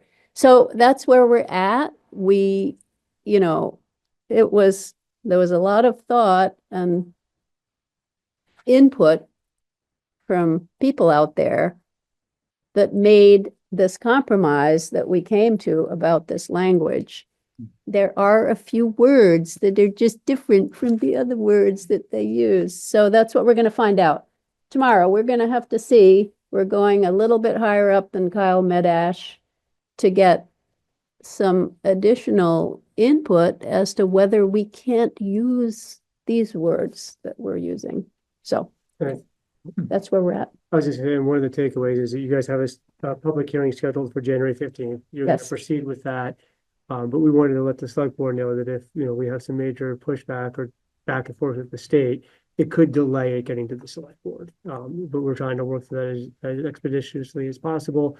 But we know that this was something that's sort of high on the select board's radar. Since we started talking about it, we want to kind of move it as fast as we could. I think you guys are moving as fast as you can. Yeah. And just wanted, when Keith told me about this last week, I wanted to make sure that we updated the board that, okay, you know, we're trying to move this forward. But here's a little bit of a roadblock that we're hoping to get past as quickly as possible, but it could delay things. Yeah, we're having the public hearing. We're still going to hear from people. We have heard from many people on both sides, so we're assuming that from that point of view, this is the kind of language that is acceptable. But the first amount of input that we've reached for our public hearing is from the state, and they don't like it that much. So anyway, we'll still have our public hearing, and we'll have to take into consideration what the final outcome of this meeting that we're having with the state folks is. Mhm. So that's where we're at with it. So this letter from the state doesn't seem to indicate that they think our stuff is too permissive or anything. It's just the language is. It's Is just that- is not that- their language. It's not their exact words. And he says at the end of his letter, we don't think that anything that you've said in this Yeah. is not acceptable, But but they're clutching their pearls anyway. yeah, there's this whole FEMA process, and then FEMA comes along, and then it takes 6 months for them to decide Well, whether it, 6 months prior to when the firm maps are released. That's what you're dealing with there. yeah. But, So, you know, the anyway. bottom line is, it is FEMA that makes the call. And they do an evaluation of our zoning regulations, irrespective of what the state wants, because you are the legislative body on this. But we hope to at least persuade the state that we We're are, gonna talk like senators tomorrow. I mean, that's all there is to it. I mean, or whatever that means these days. But, you know, we'll do the best we can to, you know, stake our position and how we got there and why we wish to move forward, the way we wish to move forward. And the reason we wouldn't just ignore the state and the NFIP stuff is because that could put our flood insurance. right, Well, that Stuff would at come from risk, right? FEMA. I don't think it would come from the state, but it would be in conjunction with the Okay, state but- for sure. Right, If Yeah. we show a and FEMA, pattern of which- ignoring that could put that in jeopardy, which That would would hurt be all the- homeowners. not one, yes. right. We don't want that, so we have to, We have to. And to that end, that's why we've been treading so carefully with this rewrite here. This has been a pretty difficult one. Yeah. We have a zoning administrator, bless his soul, is a man who literally interprets things, as we know, and that's good. That's what I want in my zoning administrator. That is definitely an indication of how gingerly we are walking this path. So with state, we got Tyler, we've got the public. So. We've got, folks who want to make these changes. Of course, even if we enable it with our zoning, we don't know that the changes will happen because they're also going to cost money. Right. So fancy that. So that's kind of the Anyway. update on that. Yep, that's what we got. Okay. Okay, Moving on, update on the process for the next town plan. next. So this should be pretty quick. Do you have any questions? So I sent you that memo. We're starting the process now. We would like to have the town plan ready to be readopted by March of 26. It's not actually due until November of 26, but it would be great if we could have a fallback time period in case there's a problem. So we're starting now. We've reached out to the committees. There are some committees that don't exist anymore, like the Transportation Committee. We may need some help there. We've got that timeline. The general timeline is to identify who's going to be sort of in charge of these different groups, who we're going to ask for advice for groups that don't exist anymore. Economic development, how are we going to solicit the business people? We're currently working that plan up that we should have, probably by the end of this month is how we're going to proceed. So and for you guys right now, the only ask is that you look at the list of goals and decide what you've done, what you haven't done, what you still need to do, what are irrelevant now. This other slightly complicating factor is that coming down from the legislature is a whole bunch of new requirements for regional planning to look at municipal plans. So they're having to reorganize their whole mapping system, their whole district system. They have these new mapping criteria. They have been told to tell us how to do meaningful and robust outreach to our communities. They're very involved. This is like with the zoning, municipal zoning, the state has become very involved in it. They want to tell us what to do. And, we have the Act 250 has all been reorganized. So we're working with that at the same time. There's just one step missing. They come and run it all. I No. know what they want. I know. The final word is that the municipalities will figure out how to do it, but we're going to tell you that you have to do it. So. Any questions? Time to share some comments on that. So yeah, Bradley Holt here. Hello, Bradley. Hey. That's fun. I'd say I looked through the document prepared for you on the town plan process. So appreciate that you're starting this process and doing this. Yeah. I respectfully disagree though that the assertion in that document that the town plan will likely not need a lot of revision. It was last updated 7 years ago in 2018, which was not recent. And there's a lot that's changed since then. And we've seen, in that time, we've seen a pandemic that significantly impacted how people live and work. We've seen continued racial inequity, housing affordability crisis, significant flooding events brought on by climate change, growing suburbanization of rural and agriculture areas. So I think it's important that this new town plan reflects our current collective view on these and other important issues, so that we can inform new actions and policy changes accordingly.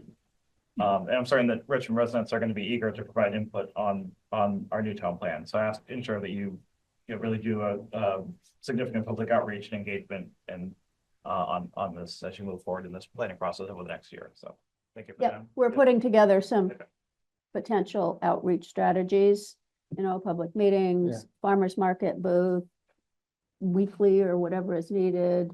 It's just the work. Yeah, I would. If you know what I mean. We are under no illusion that this is gonna be easy. Okay. It just struck me. No illusion that this is gonna be. Yeah, easy. just reading that, it struck me that they certainly there wasn't going to be a lot of changes. I was like, We're not, I don't know think, about that. I think in that regard, what we're talking about is that we're not starting from scratch with this one. As they did back in 2018 to a certain extent, we have a lot of grist. ready Sorry, to we go. can't hear. I'm sorry. I'm so sorry. I'm so sorry. I guess all I was stating was that we are under no illusion that this is going to be easy.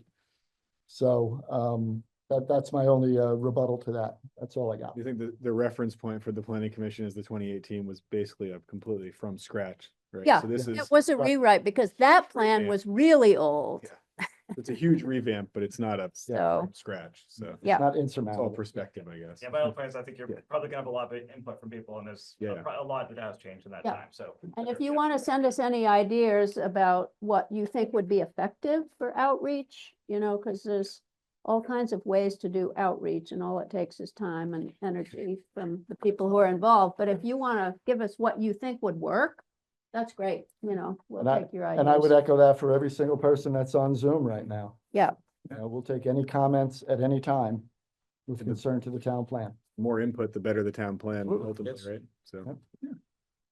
So there you go. Okay, thank you. That's it. That's what we got. Thank you, folks. Thank you. Did you do F? Or the, or Did not. you ask? What's up? You want to hang out? Well, hopefully only 5 more minutes. Review of responses to select board action items in the town plan. 5 minutes. Yes. Yeah. Set timer for 5. Oh, yeah, that. Talk really Crossed fast. it out. Oh, you crossed that out?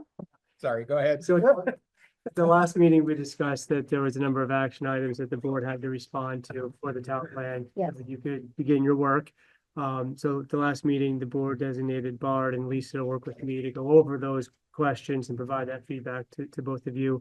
So Bard and Lisa and I did that. We just had said that included this in the packet for the select board to review, that the full board can provide any additional comments they might have on that feedback. Yeah. But I already provided the feedback last week to Keith, so the end of the day, it's review of that. But Great. looking to hear if there's any other feedback from the board or anything that Bard, Lisa and I might have missed.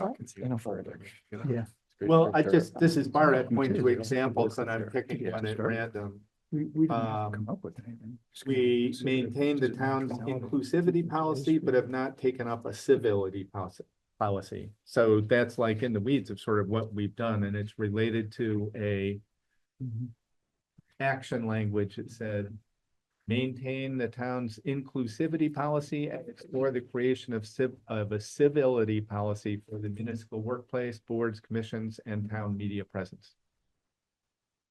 So it's not that we dismiss its importance, it's just an illustration of what we perhaps have done and. Yeah. You've done, and then you're working on, you know, there's going to be a lot of things that we're still working on, that we're working on all the time. I mean, the same with the planning commission is we did form the housing committee, yay. But all the actions of the housing committee aren't really finished, you know, it's going to be ongoing forever. So, and we're keeping a complete file of all the reports.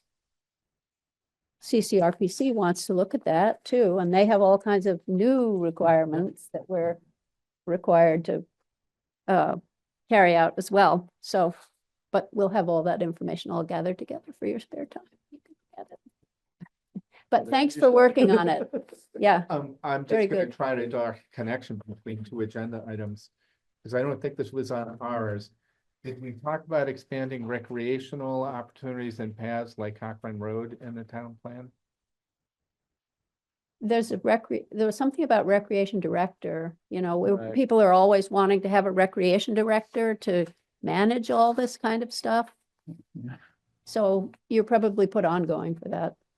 Yeah, I don't know if that was in the select board action item. I don't think it might was in be- ours, but might be another I definitely committee. remember there was language about it, about recreational.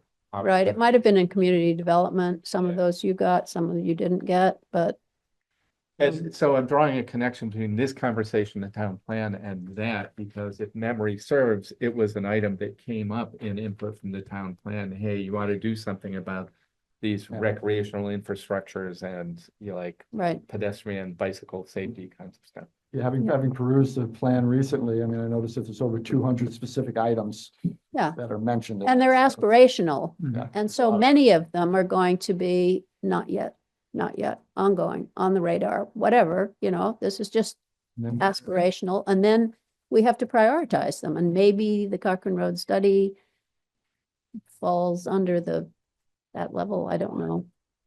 Conversations, they all take conversation. Well, So, thank you. yes, thank Thank you you very much for all for the working effort, on it. not just tonight, but for months. You're welcome. There's more to come. Moving on to section G, consideration of submitting notice of intent for the Southview subdivision stormwater permit. So this is the next step that we hired Watershed Consulting to do for the Southview subdivision permit.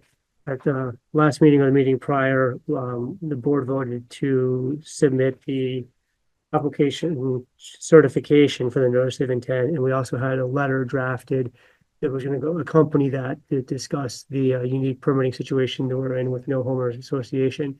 So the Watershed Consulting has completed the notice of intent, which is included in the packet. I reviewed it, provided them some feedback. Our attorney actually did get a chance to review and provide some feedback. They've made some of those changes that we've requested. They also have some attachments that go with that, and that's also in the packet.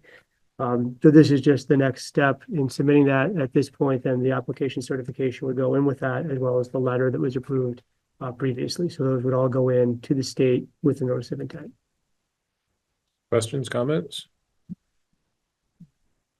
Yes. Hi, Sarah, I'm Southview resident. I also reviewed all the materials. I just had one comment to submit, and I'd like to see if possible.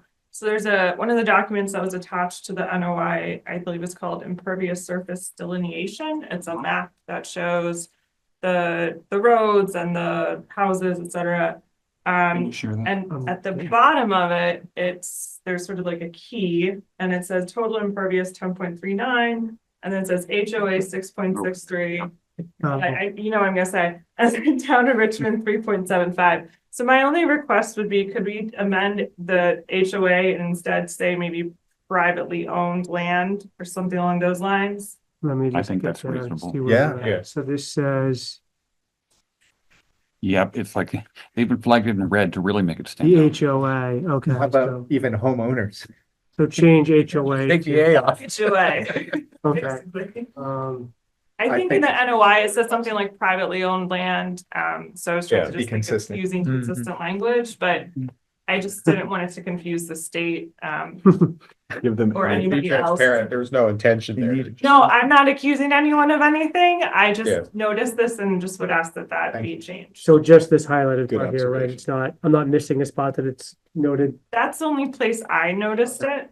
So. Okay. No, thank you. I'll make sure we get that changed before we submit it to Mhm. privately owned land, 6.63 acres. Appreciate it. Yeah, thank you. That's good that others have reviewed this. Okay. Any other comments? I just like the letter, attachment 3G4. Would you mind, just for the heck of it, so that the property owners know what we have legally said? Yeah, and I think that we This is did, well we crafted. I think so too, yeah. did, this is the letter. Yeah, okay.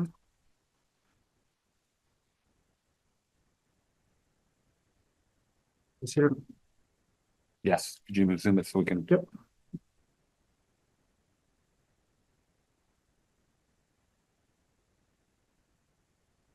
Well, I agree with Bard that this is well crafted.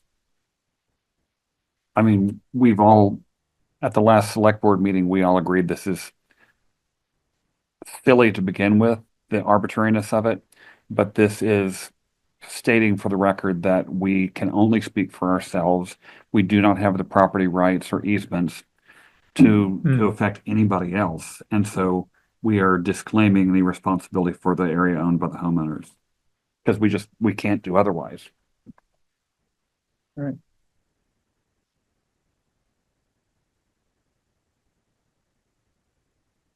48 privately owned parcels kind of sums it up.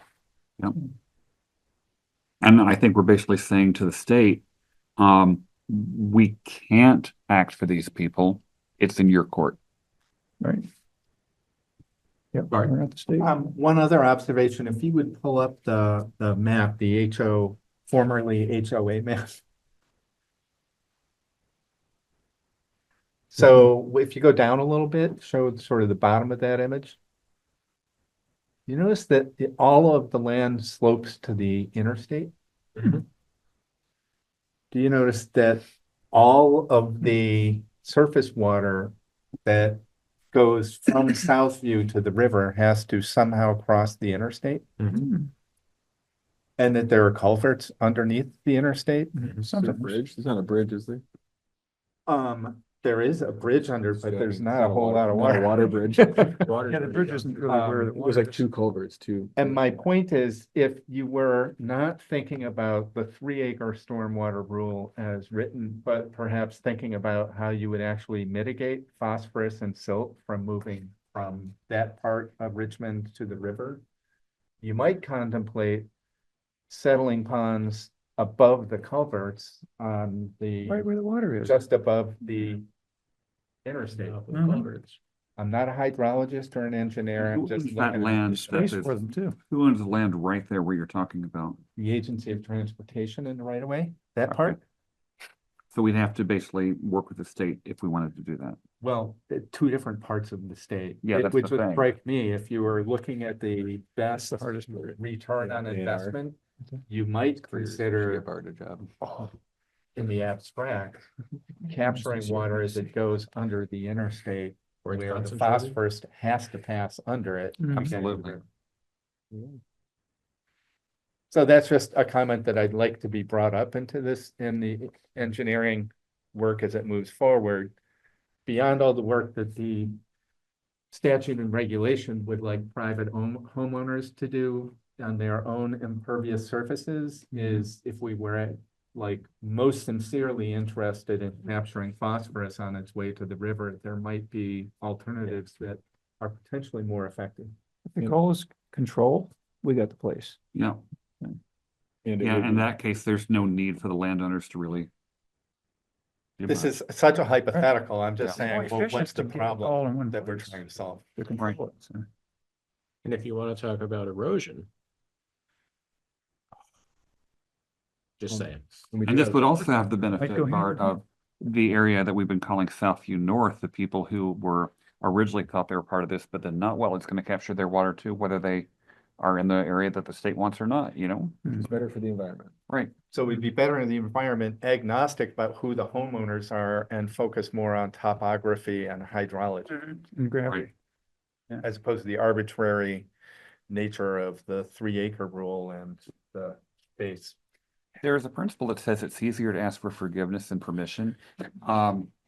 Adam, could we just take your backhoe and go out one night? I need to wait till it's warmer for it to work. That's true.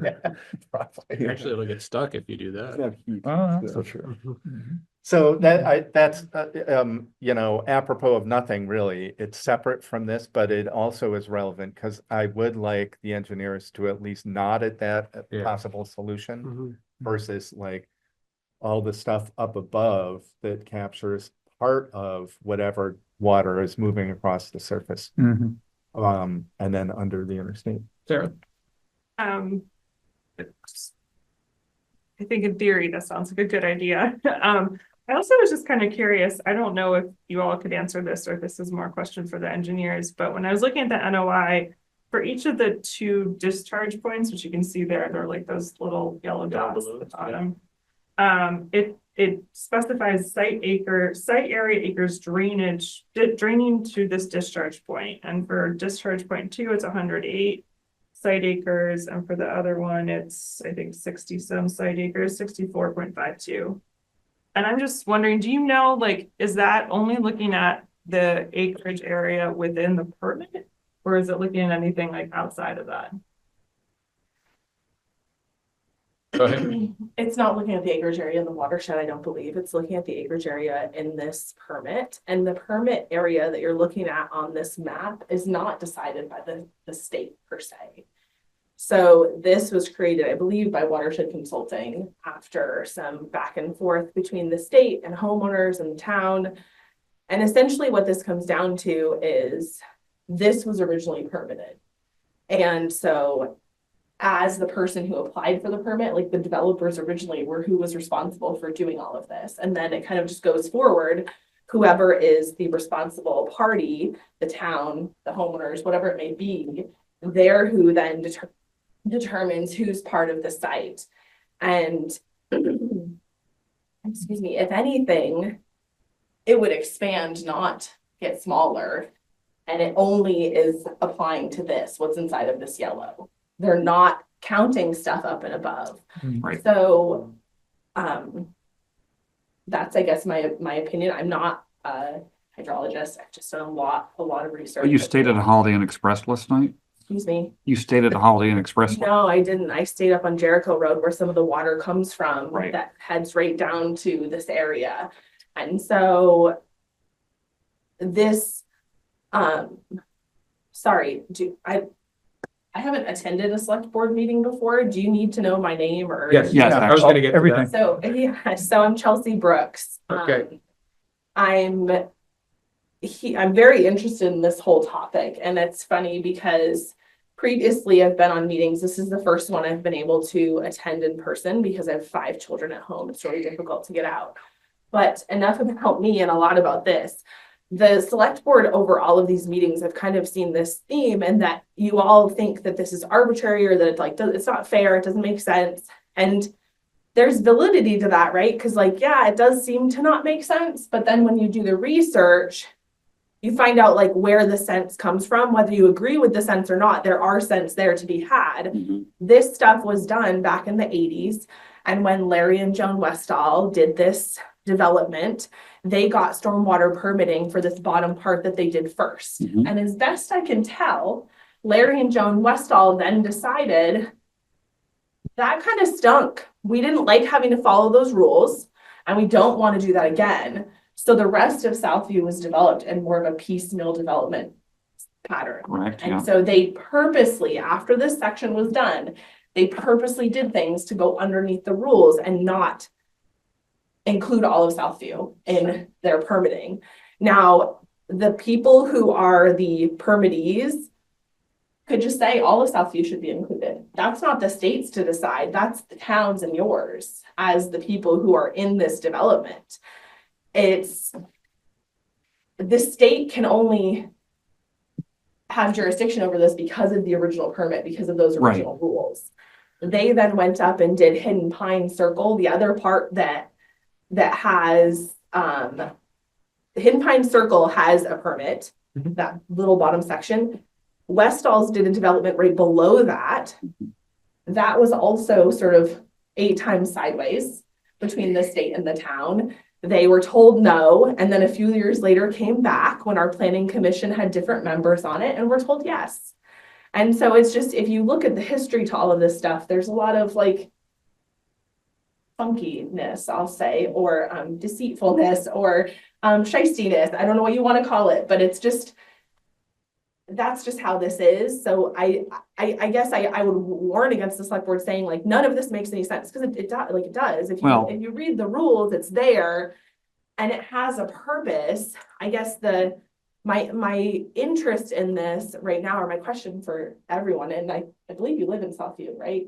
Is like everyone's like, it's better to ask for forgiveness, right? Or like, No, I was joking about that, but I get it, but also you're representing the town and like, and I'm human too. I've made jokes, but maybe not in this context, or get the backhoe, because that's no, but you know, that would be pretty bad. And so as our people that represent our town, I don't necessarily love hearing that. I know it was a joke. I completely get that, but out of context from others, it starts to look like the town maybe doesn't give 2 hoots what the state says and kind of just wants to butt heads and like. So the reason we say it doesn't make sense is basically because the state came to the hearing at the library. Were you there, or did you watch it? I watched it, yeah. Okay, so when we said, so why didn't you go in a larger area besides the yellow area? They said, oh well, we reach our water goals just by doing this. We don't need any more, and that's why we say it's fairly arbitrary, because if they really want to make the water as clean as possible, they should include the higher areas. It's not. Excuse me, sorry. It's not that they don't need any more. And that's, I think that impression is given simply because this is what they are able to enforce. So it really feels like they're singling people out. And it's not that they don't need any more. There's way better solutions, and they could even be less expensive. However, this is, they have skin in the game here. Like this is where they have the teeth in, because these permits existed back in the 80s. So this is how they are able to have jurisdiction over it. They can't just walk up to everyone's doorstep and say, you also have to do do stormwater unless things are changed at the legislative level and it's a statewide thing or a townwide thing. And I guess that's my question for all of you or for people in Southview. What people say they don't think this 3-acre permitting is fair or that it's not going to meet the goals. Well, something has to meet the goals. Sure. So I personally engaged in a lot of advocacy with my legislators about this because I think the law is fundamentally unfair. I agree that the way that they structured it was partly because it would make enforcement easier if you can just target these specific communities that have old stormwater permits, some of which, like Southview, for example, it was the stormwater permit was created when Larry Westall was developing it. Then it basically lay dormant for a while. Nobody was taking responsibility for it because there's no HOA. The town took over responsibility for a period of time under an orphan permit system that no longer is in place. And then suddenly the 3-acre rule was passed and everything kind of like blew up and here we are, right? And so for us looking at it, we're saying, at least for me, I don't want to speak on behalf of all my neighbors, but we're saying is when you look at the topography of our neighborhood, the fact that only the lower portion's on the hook for this, so to speak, and we have to treat all the water coming downhill from everybody else. And then this is how the state is also trying to get to those phosphorus levels that they need to cure this pollution problem in the lake. Like they're targeting such a small number of private homeowners in the state, like it's something like 5% total to get to these numbers, but they're not giving us enough funding to do it. They're telling us like all the responsibility lies on us, whereas this is a statewide problem. And in my opinion, it should have been looked at much more holistically on like a municipal or town level or even county level. And so we have done a lot of advocacy. I'm not saying like, screw the state, let's not comply with the laws here. But, you know, we are putting in a lot of, or at least I'm putting a lot of time and energy, and I think a lot of my neighbors are, to try to convince the legislature, like there's a better solution here. And that's something that we need to look at seriously. And what you've done is you've disproportionately burdened a small number of homeowners to fix a problem that the whole state should really be responsible for. And so that's my perspective on it. And that's why I've been showing up to every meeting I possibly can. I also have small children at home. Tired, real tired of all this. I spent a lot of time and energy on it. So like I think that's where we're coming from, or at least where I'm coming from with arguments around the unfairness of this and the seemingly even like arbitrary aspects of it, of like, here's the boundary, but really what we should be looking at is like a much bigger area that's draining all the stormwater down into the river. And I think the legislature just made a mistake and they should fix it. Art? So it has appeared to me from conversations with legislators, Regional Planning Commission, Vermont League of Cities and Towns, that the intent of this was, as you suggest, to do something. Was it the best thing, the most cost-effective thing? No, it was the most, from what I can perceive, the most opportune thing. Let's pick those areas that have this unique set of old stormwater permits and make them pay to do something. Was it, if you were in medical practice, you'd think, well, let's do something that is cost effective or is effective. It is possible there is some silt and phosphorus finding its way from this area in yellow to the river. I can point to areas demonstrably where more silt and phosphorus is going into the river, including a culvert under the interstate from by Jones Mill. You should have gone there after the last flooding. There was mud and silt everywhere. It's really close to the river. It went underneath the railroad and across into the river. If you really cared about silt and phosphorus, you might think about looking where the silt and phosphorus is demonstrably getting into the river. But what you don't have there is any old permits subject to the 3-acre stormwater rule. You'd have to find somebody able and willing to pay for mitigation. And in that case, it's likely the Agency of Transportation, a state agency itself, which is probably not enthusiastic about finding the money to pay for it. So my point is, it's not entirely stupid or foolish. It is arbitrary in terms of being a cost-effective and demonstrably effective solution towards reducing phosphorus into the river and thus the lake. Another example, if you ever travel Route 117, the oxbow that's been eating away at a farm field there for what, a decade? Hundreds to thousands of yards of soil have disappeared from that field into the river. There is no way that the silt coming from Southview in any measure approaches the volume of infiltration there. But nobody's doing anything about that, and they can't figure out who to make pay for it.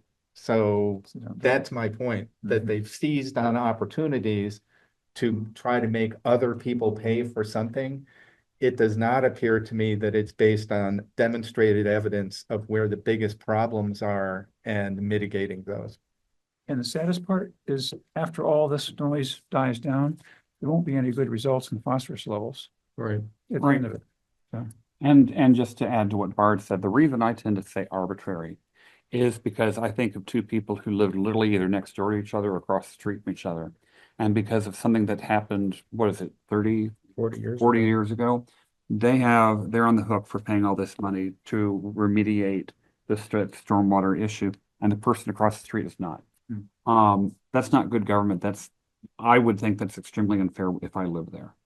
And as Bard and others have said, if they truly are about the goal, the outcome, and not just the quick and dirtiest legal way to get there, they would form better policy.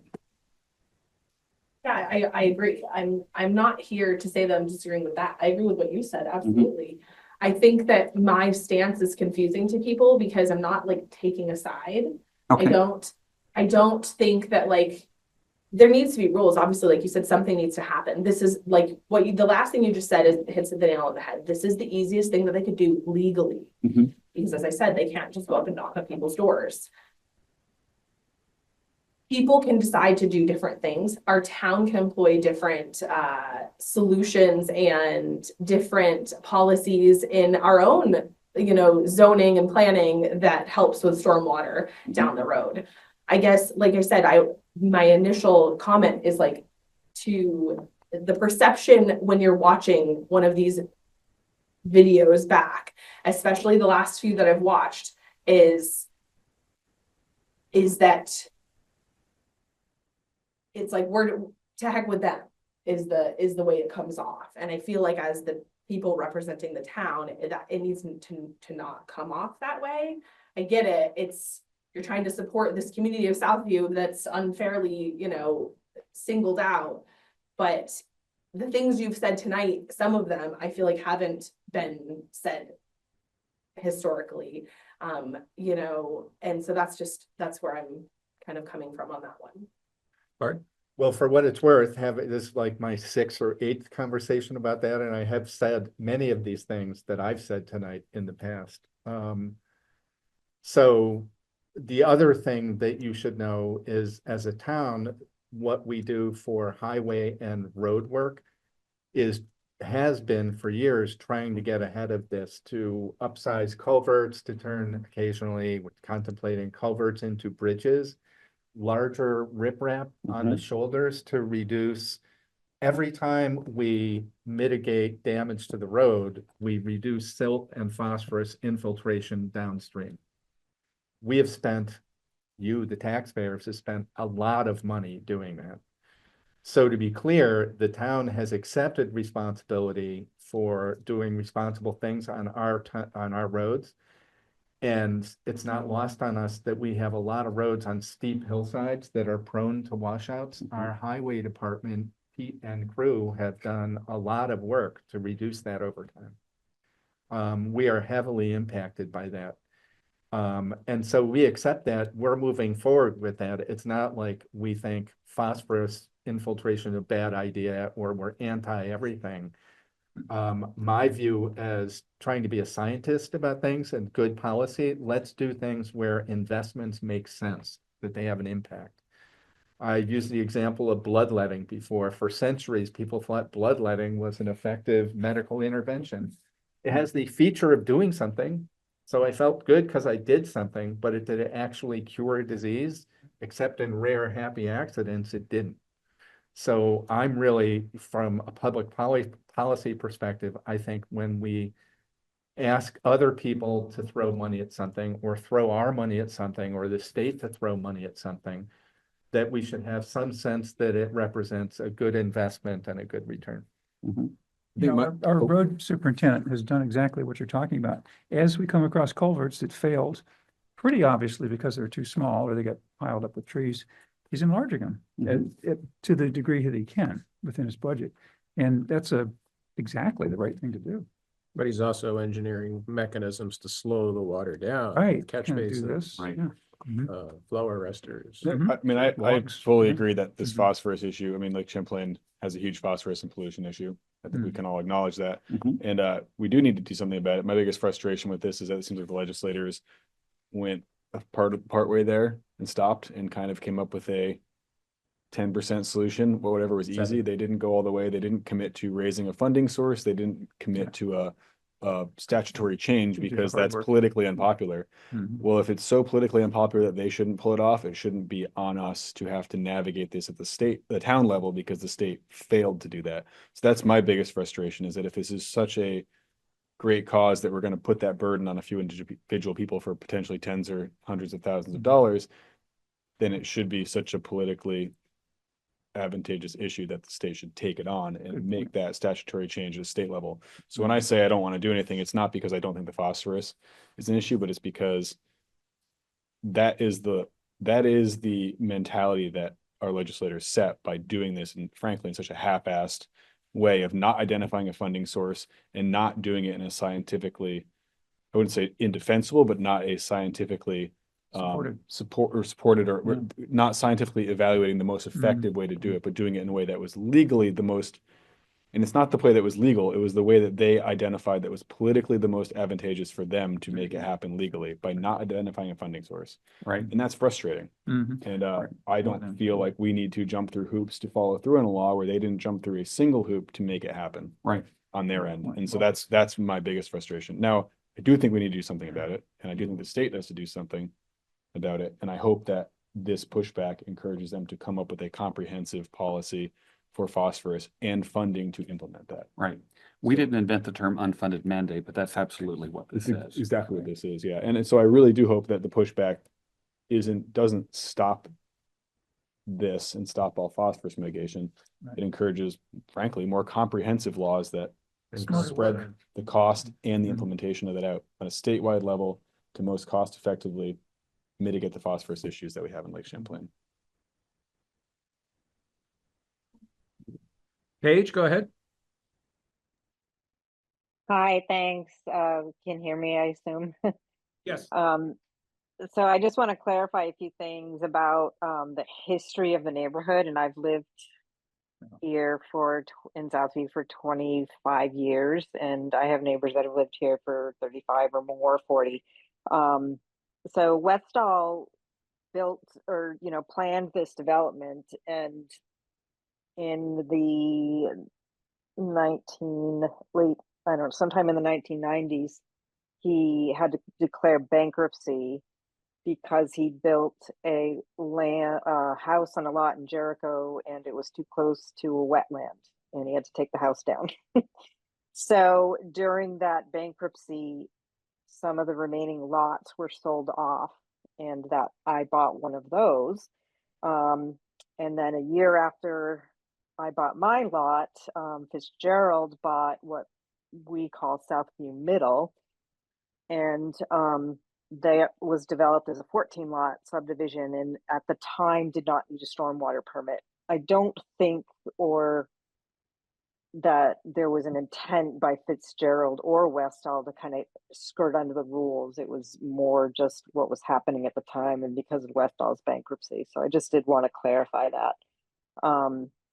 And I do want to thank Sarah for her thoughtful comments back, and the select board too. And through my work, I do a lot of work down in the Lake George area, and they are approaching this in a very different way. They're working on the same thing, but they actually are doing monitoring and finding where the phosphorus is entering the lake, and then going upstream and doing the mitigation that way. So they're approaching it scientifically instead of bureaucratically, which is why I agree that this is an arbitrary and unfair way to do this and a dumb way to do it, because just throwing money at something that isn't fixing the problem. And then last, I heard something about a septic business in Richmond that has been fined for putting raw sewage on fields, which then goes into the lake. And I just want to point that out, that might be a place that mitigation should happen rather than in my neighborhood, and it might have a bigger effect. Thank you. Thank you. Kara, go ahead. I just wanted to, I think everybody's in agreement that phosphorus mitigation and cleanup of the lake is an important thing. And I think the biggest discrepancy or concern or issue that's being brought up is the cost for these homeowners in Southview to have to take on this burden. And so I brought it up at a previous meeting that this is a title defect, and that if any one of those 48 homeowners has title insurance, it would cover it for all of them. Because to solve the problem for one, it solves the problem for all 4 of them. And I know this for a fact, having had a property that had a title defect that I had title insurance on, that when it covered the problem for one, covered my problem, it covered the problem for everybody in the homeowners association. So I really push hard for the Southview residents impacted by this permit to look into if they have homeowners insurance. If they bought it 25 years ago or 35, I'm sorry, title insurance. Title insurance. I apologize, it's getting late. Title insurance on their home, even if they bought it 30 years ago, 35 years ago, it still would be in effect, and it would cover all of the legal expenses and costs to fix the title defect.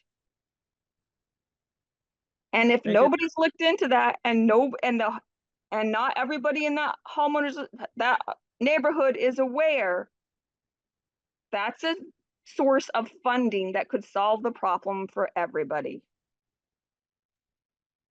Thank you, Kara. Sorry, I'm just gonna interrupt here, but in my case, I purchased my lot and built my home before this was even a law. So I don't see how that would help me. The stormwater permit is the issue.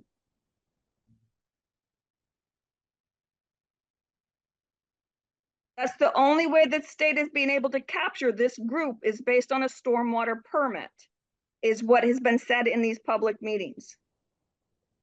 Okay, I'll send a note out to the neighborhood and have everyone look into it. Thank you.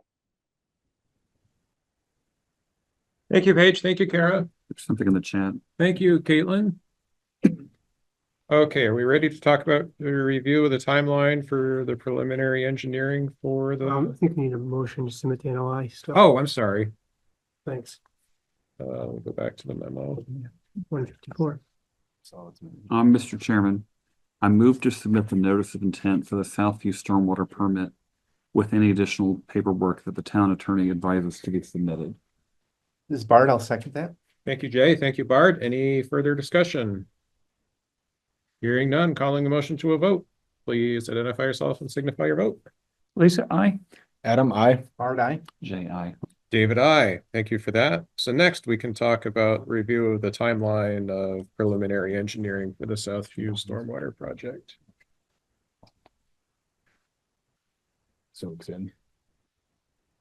So I reached out to the engineer to have him do a timeline for us. I included that in the packet. I think the big takeaway is that he's shooting for August of this year to be complete with the NOI, with this process, which will be 30% design. And at that point, we'll have an engineer's estimate of the next phase, which would be the final design and construction. Bart? So one comment, I'm looking at the first sentences. I'm shocked by this.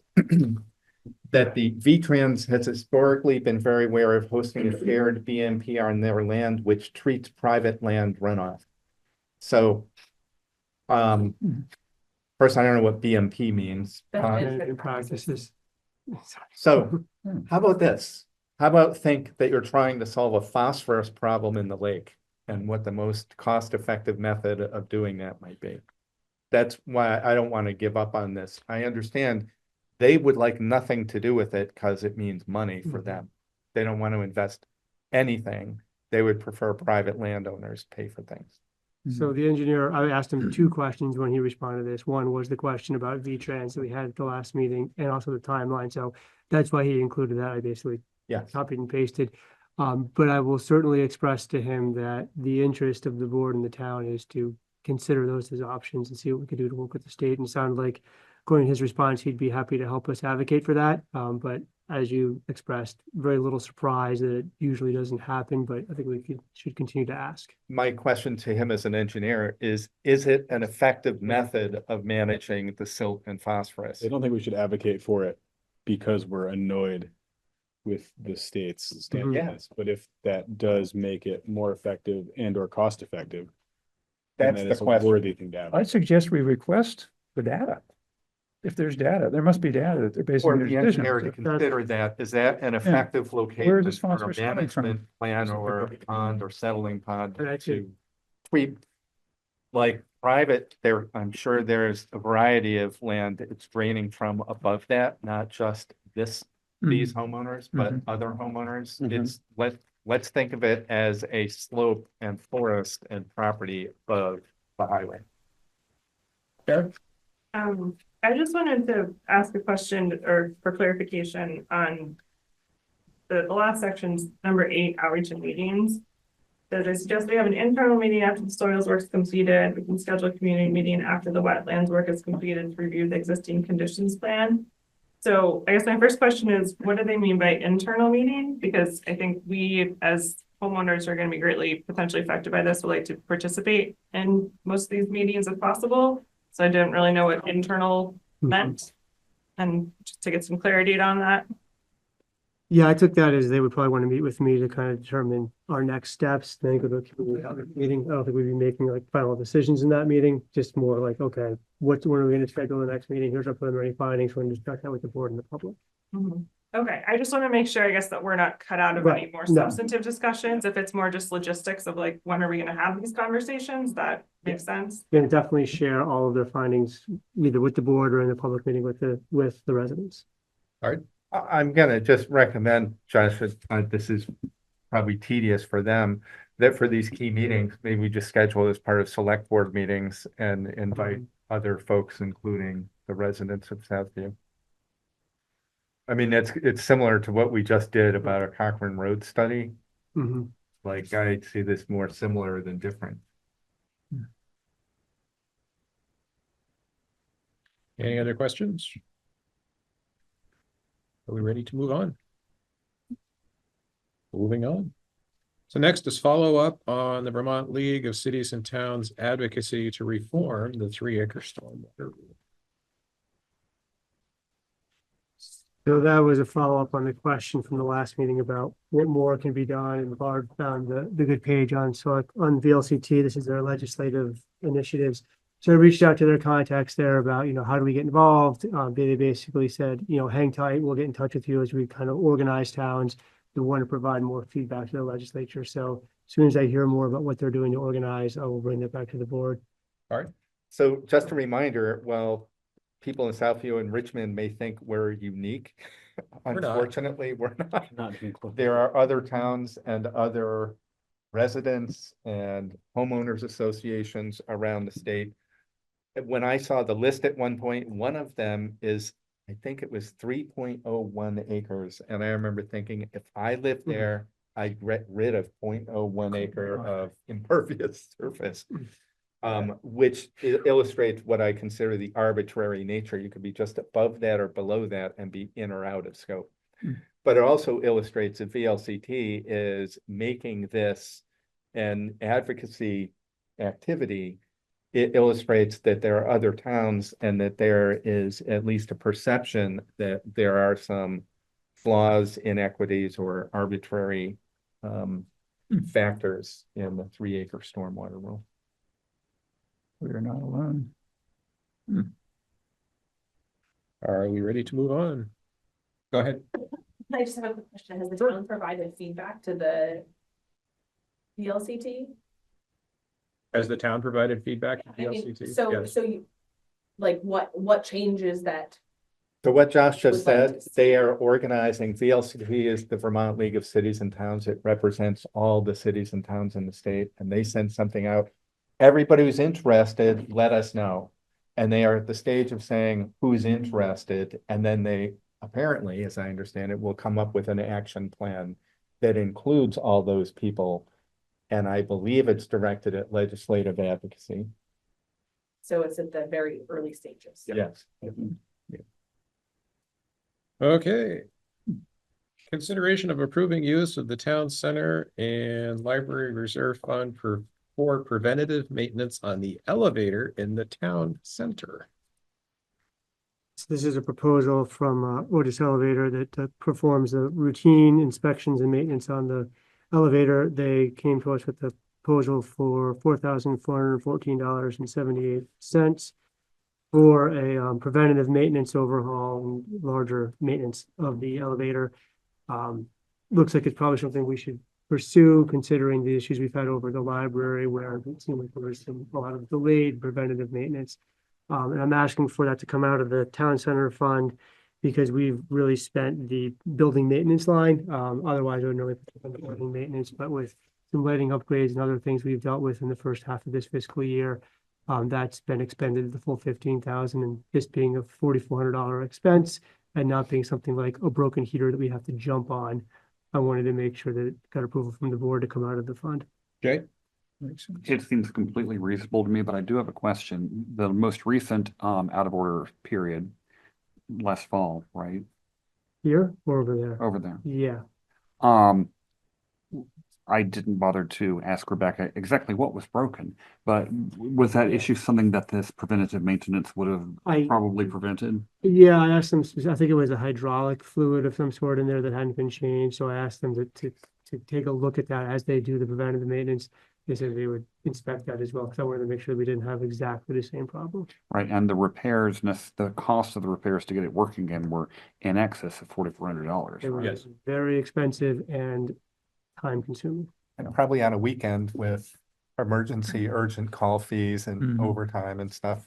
Yeah, I wanted, yeah, so there was a number of things. There was the initial response, and then there was like a several week delay in getting the right parts to get there, and then scheduling the time, so. That was Bay State elevator, right? Yeah, it was Bay State. And I know that Rebecca had in the past expressed having issues with Otis Elevator. Duncan's been our main contact with them, so I asked him, like, hey, how have they been? Have they been here on time? Have they been doing the inspections? And he's expressed that they've, been fulfilling their contract here in the town center, and we're still under contract with them, so we can't really just sort of switch midstream. But I think, making sure we're asking those questions as we're moving forward is prudent, and we've been doing that. And Otis elevators from one of my hometowns, Yonkers, New York. Well, there you go. I'm still amazed that you ever left Yonkers. I mean, it's like paradise on earth for me. My father always said Yonkers is a great place to be from. Well, Mr. Chairman, I think this makes sense, given what we just said about if we'd done this in advance, we would have saved a lot of money. Yeah. I move to approve the use of $4,414.78 from the town center and library reserve fund for preventative maintenance on the town center elevator. Thank you, Jay. Do we have a second? Bart, I'll second it. Thank you, Bard. Any further discussion? Hearing none, calling the motion for the vote. Lisa, aye. Adam, I. Bard, I. Jay, aye. David, I. Motion approved. Next is update on the application to the Development Review Board for recreational development at Browns Court. So this is part of the pickleball court installation. We need to get that officially permitted. Still, part of that is getting a site plan review and approval from the Development Review Board. So I've included in the packet the documents that Duncan put together in conjunction with the Volunteers Green and Browns Court Parks Committee to go to the DRB. That's going to be on Wednesday. So you'll notice it's more than just the pickleball court. This is sort of the full vision for Browns Court that the Select Board has reviewed at previous meetings this past spring and summer. So this is a necessary step to get approval before we then get permits to do the pickleball court installation and the other installations surrounding recreation at Browns Court. And that'll be heard on Wednesday. And just sort of a note for the public. This is going to be really a technical review. This isn't should we or shouldn't we have pickleball up at Browns Court. That conversation's already been had with the select board. The DRB will rule on the how well the site plan matches the zoning regulations. So if we get a lot of people that say we absolutely shouldn't have pickleball court because we don't like pickleball, well, the DRB, as long as it fits zoning, they'll pass it. So just to preface how that works. But if people did have technical questions, that would be the place to. Yes, thank you for clarifying. Yes, if people think that it doesn't meet the zoning regulations for some reason, then this would be a perfect forum to express those concerns to the DRB. Thank you, Josh. Any questions, comments? Kara? I don't mean to circle back on the library for just 1 second, but being on the town center committee, is that maintenance, what, did I miss it? Is it an annual preventative maintenance, and are we building that into our budget for FY26? I just wanted to put it out there because I'm not going to your budget meeting. I didn't know if it was annual preventive. I want to make sure we plan ahead for both of our elevators in the town center and in the library. I think it's very good use of funds. That's a good point. I didn't get the sense that this was an annual thing. I got the sense that this is something we haven't done for a while and we need to make sure that we're doing. I will follow up to ask them, is there like a more regular schedule we should be on for this type of maintenance? We do have an annual contract with them where they come and just do regular inspections and some regular maintenance, but this seemed like it was another level that maybe only happens every few years, but I'll be sure to follow up. Perfect. And also consider it for the town center building itself. So thank you. I appreciate that. And sorry to circle back to that matter. Thank you. Makes sense. Yep. If it's annual, like that might be an up for tomorrow. Yeah. I will try to find out. So next is consideration of approving an application for a home buyout as part of the FEMA Hazard Mitigation Grant Program. So this is actually a home that was approved, well, they applied, I think it was a Swift Current grant. There's sort of two different fundings from FEMA. There's Swift Current and there's HMGP. So this is a home that was eligible for Swift Current, applied in the, I think, late winter, early spring. They got approved in October for an elevation. The homeowners have been considering, though, perhaps switching to a buyout. Typically, Vermont Emergency Management does not allow you to apply for both a buyout and an elevation at the same time. But the homeowners asked, well, we've already got this approved. Could we switch to an HMGP buyout and keep the elevation sort of in our back pocket in case for some reason the buyout doesn't get approved, or if it gets approved and they don't like the price. VEM did a lot of, I guess, consideration on this and said in this case, they're going to allow them to retain the elevation while also applying for a buyout, which is a bit different than their usual practice. But I think it makes sense and helps these homeowners out quite a bit in their decision-making process. Kind of gratifying. They could do that. It could be that flexible, the state. Yeah, and I think part of it's because it's sort of two different pots of money, I think, on this, and like one's already in and approved. What I think they're trying to avoid with these other ones is having multiple homes submit 2 applications, and then they're trying to process and approve two applications for multiple homes. Their workload right now is extremely high. There's a lot of interest in both of these programs. Knowing only one of the applications will go forward. Right. So they're trying to say, no, you got to make a decision. Mr. Chairman, I move to approve submitting an application. Sorry. Just going to get to Kara first. Kara, go ahead. Oh, you're right.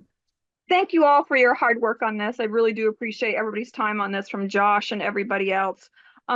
Josh, I just missed, what's the parcel ID on this one?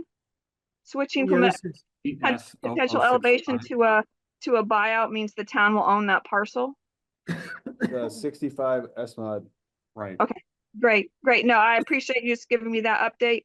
I do support you guys doing these things. I can't thank you enough for all of that.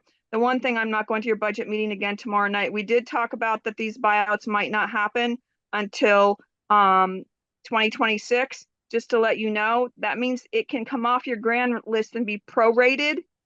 So you are going to be impacted in FY26 if any of the buyouts occur in that fiscal year. The proration will occur for your grant list because people don't pay taxes on something that isn't there. That's true. After April 1st. I mean, that is a good point. Every year there are, after the board sets the tax rate in usually June, there's also some corrections and errors and omissions. But there is a potential that could be more significant this year with buyouts. Well, if you total them all up, then you could take a percentage of them. You're going to have new construction too to outweigh that. But if you're looking at an impact of 1.5 million on your grand list, and you're going to prorate it and say halfway through the year you're going to lose, whatever it might be. I just think you should look at an overall number and possibly consider a percentage. That's all. Mhm. I mean, I support the stuff you guys are doing. Thank you. I just want to make sure we're planning for it. In two things, not related to this application, but to the entire buyout process. We should probably, I guess maybe once we have a more firm understanding of how likely these buyouts are, we should probably start coming up with a plan of how we're going to manage these properties once the town owns them. Because if we're not going to build on them, they will be torn down immediately and then it'll be up to us. And so we should be, it's not a huge amount of effort, but we should have some kind of plan. So it looks like we're ahead of the game and we don't have something. What do we want to do with them? Yeah. And that might affect how we grade them, how we landscape them, all that, if we have some kind of plan. Yeah. One, and then two, we should have some, obviously the timeline is like I say, somewhat unpredictable, but we should have a pretty good idea of what the worst case scenario impact on the grant list is. And we should be able to put that together, right? And make plan for the worst case and then any benefit. I mean, I guess worst case is we plan for it and none of these buyouts happen. That's not worst for the budget, but that's the worst for the town and the residents ultimately. But we should make a plan so that it's not kind of sprung on us. Yeah. Is that something we can pull together? And when I say we, I don't mean Yeah, us, I no. mean- When you said we, Just to be- Yeah, I'll to be see fair. what we can do, if we can get like at least the assessed value of each buyout application that's been submitted. And we can take a look. I mean, I don't know if any of them would actually be fully completed by the time we set the tax rate, which would be June. I mean, things after I that, think anything after June, it's hard to I like. don't think any of these buyouts are going to be completed by June. Right, and that's when we set the tax rate. So if, if we have a buyout that comes in September, we don't really reconfigure the tax rate on ups, right?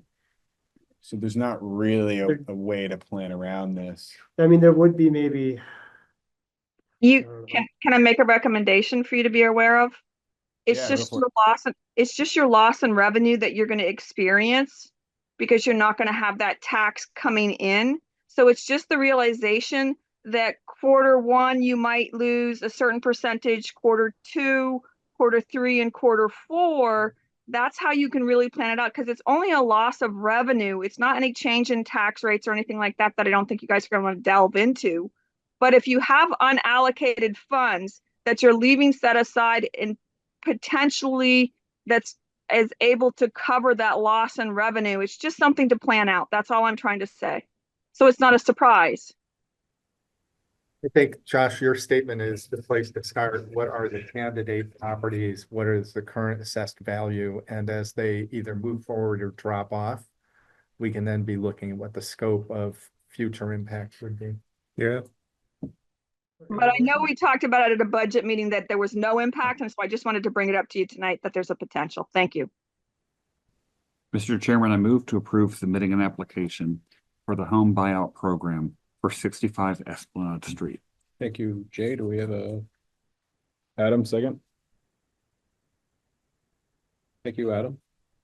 In the discussion, I just gotta say, it's like it's exciting to approve these because the families have obviously applied for this knowing that they're giving up their house and that's what they've decided is the best choice. But it's a little bittersweet and it's not even my house. So I just want everyone to know if you're applying or whatever, I feel for you, and that's probably a hard decision. And yeah, I can't imagine. We're proud to support you, and it's a bummer that we can't do more. Yeah. So. Okay, calling the motion to a vote. Please identify yourself and signify your vote. Lisa, aye. Adam, aye. Art, aye. Jay, aye. David, aye. Motion carries. Next is consideration of allocating the $20,000 that was received for the sale of the fire department brush truck to the fire department capital reserve fund. Remember, the fire department sold it, then took it back and then sold it again. The Water and Wastewater Department has been very grateful to us. And by putting this money back into the fire department reserve, it actually helps fund that reserve with less tax dollars, which we talked about as far as the budgeting process would be helpful. I think it should be considered as part of that plan versus off on the side. Yeah. That is part of our plan. Yeah. That $20,000 shows up and it's Yeah, part of oh, our absolutely. contribution. Goes into the capital plan and that, yes, no, that we've already, that's in the draft capital plan right now, is like, if we did this, we could lower the contribution in offset. FY 26. Yeah. And that helps us reduce what we have to raise in 26. I do think it's important to say too, and there's been a lot of debate about the fire trucks, recent purchases and all that. And all that aside, $20,000 is a good chunk of money that would buy things that I think are less Glamorous. or I was gonna say less debatable or less Yeah. opinion. People have less Air opinions packs of and stuff. Yeah. like air tank bottles and battery powered extrication tools. So stuff that is much cheaper. 1, 2 are kind of wear items that have finite dates on them, and 3 that are, immediate life safety things for firefighters. So So that would, we're talking 20 grand. We're not talking yeah. these big. Well, but if we vote to put it into the capital reserve, the capital reserve is different than. So I think we would use the capital reserve for, I think our extrication tools are part of that, because those are like $40,000-$50,000 purchases, right? So risk extrication probably, but like when we look at air packs and Yeah, I guess turnout that's gear, part of it. we have a Like, separate maybe. reserve for that. Okay. So this would be for so it doesn't have to be spent on The big if there's items. a change to the capital plan and to the truck purchases, that could happen. But this money would still stay in that capital reserve for another large purchase would be appropriate out of the capital reserve. And they're very good purchases that are not trucks that could happen. So this isn't like, we're not putting this away assuming that we'll buy another truck. There are other good purchases for that. Right. Caitlin, go ahead. They're all, yeah. Yeah, I've obviously been very vocal about the fire truck situation, and I think that it's important to say that we don't want to not invest money in the fire station and fire department in general. I think there are some big purchases that would help us and benefit us. It's just making the right purchases that we want to do. So I'm very supportive of putting that money back into the fire department reserve. Thank you, Caitlin. Are we ready for a motion? I moved to allocate $20,000 that was received for the sale of the fire department brush truck to the fire department capital reserve fund. Thank you, Adam. Do we have a second? First. Second. Thank you, Bard. Any further discussion? Hearing none, calling the motion to a vote, please identify yourself and signify your vote. Lisa, aye. Adam, I. Bard, aye. Jay, I. David, aye. Motion carries. Did the water department charge the fire department rent for the couple extra weeks we had it? I'm sure they charge for the water. Just jacked up the water price. Yeah. Double the price. It's water with that. It's funny, intertown fighting. We don't want to get there, but it would be entertaining. Didn't that have wheels on it when we bought it? Take the snow tires off. Yeah. Whenever I trade in a car, I always take the owner's manual, the jack, the floor. Owner's manual. What are you Yeah. gonna do if you don't own the car anymore? Not nailed it. Just don't like those dealerships, do you? The print. I thought I was petty, man. All right. Next is review of draft town meeting warning. So we don't have to approve this tonight, but we will at the next meeting. Need to approve this. The only thing I added since the last review, and again, I like to bring it to the board a couple of times just in case there's thoughts on, hey, this is not spelled right, or we need to make sure we add this article. The only thing that we got was a request from Richmond Rescue. So every 5 years, they have to have this article brought back before the voters for their exemption from taxes for a period of 5 years. Okay. I remember that we did not, at the special town meeting, we did not vote to move all public questions to Australian ballot, only the contributions and the budget itself. Can this one be Australian ballot? I looked back to the last time it was on Australian ballot. It's the last time it was on as well. So I kind of made sure we were staying consistent with past practice because I thought the same thing. I wanted to make sure whether it's going to be in person or Australian. It looks like we've done it Australian in years past. Okay. And then the other question that's come up is, what are we going to do at town meeting day? So Linda's been wondering, should we plan for a lunch? Should we Yeah. start it at 9 o'clock? Should we start it later? And right now, the only thing that we have is hear and accept reports of town officers, which in past has taken about 5 minutes because we don't really talk about the Will there still report. be a budget presentation? I could, I would kind of envision that we would do a budget presentation at the beginning of the 30-day period of voting, Okay, and then probably do one, good point. a day or two prior to town meeting, Like the night before. like we've done in the past, Okay. like the night before, or even like, I think we've done it on a Saturday before at times. Yeah. But I think we can determine that. No, I'm okay with that because you're right. They have 30 days to vote. It would really probably be kind of moot at that point. Yeah, the day of, people are coming in. But not that I want to schedule presentations, I just think it'd be more pertinent to do at those times. And then the only other thing on here Article 15. which is other business.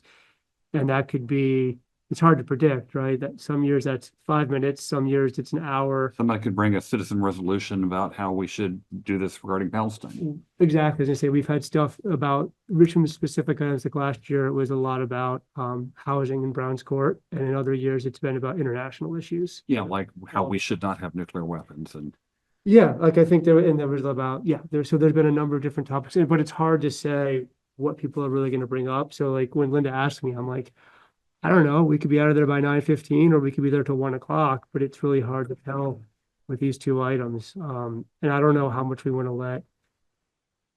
I think the senior center, it sounds like they want to do lunch, but I don't know when to plan lunch and then we're done before, like it's. well, here's the thing. So that's why I wanted to see what your feedback was. If we do start later, like we say we start at 10 or 10:30, Mhm. then there's more justification for having a lunch. Yeah, break for lunch and then finish. I'm just saying if that is the goal. If you started at 11, Mhm. and then even if you were done by noon, you could say, hey, stay for lunch. Mhm. There's a possibility to do that. Well, I have two comments. One, maybe the senior center should set up in the hallway and have takeout. Sandwiches. No, Or they can people sell go to breakfast vote. sandwiches, yeah. Come. They could Oh, tell like, leave. here's your hot dog Mm. on the way through, the walk through, not a drive through. So that was just one. It does strike me that when the lumber yards catch do up on free that. hot dogs, I do make sure to only buy lumber on Wednesdays when they have free hot dogs. And I don't even like hot dogs. See, there you go.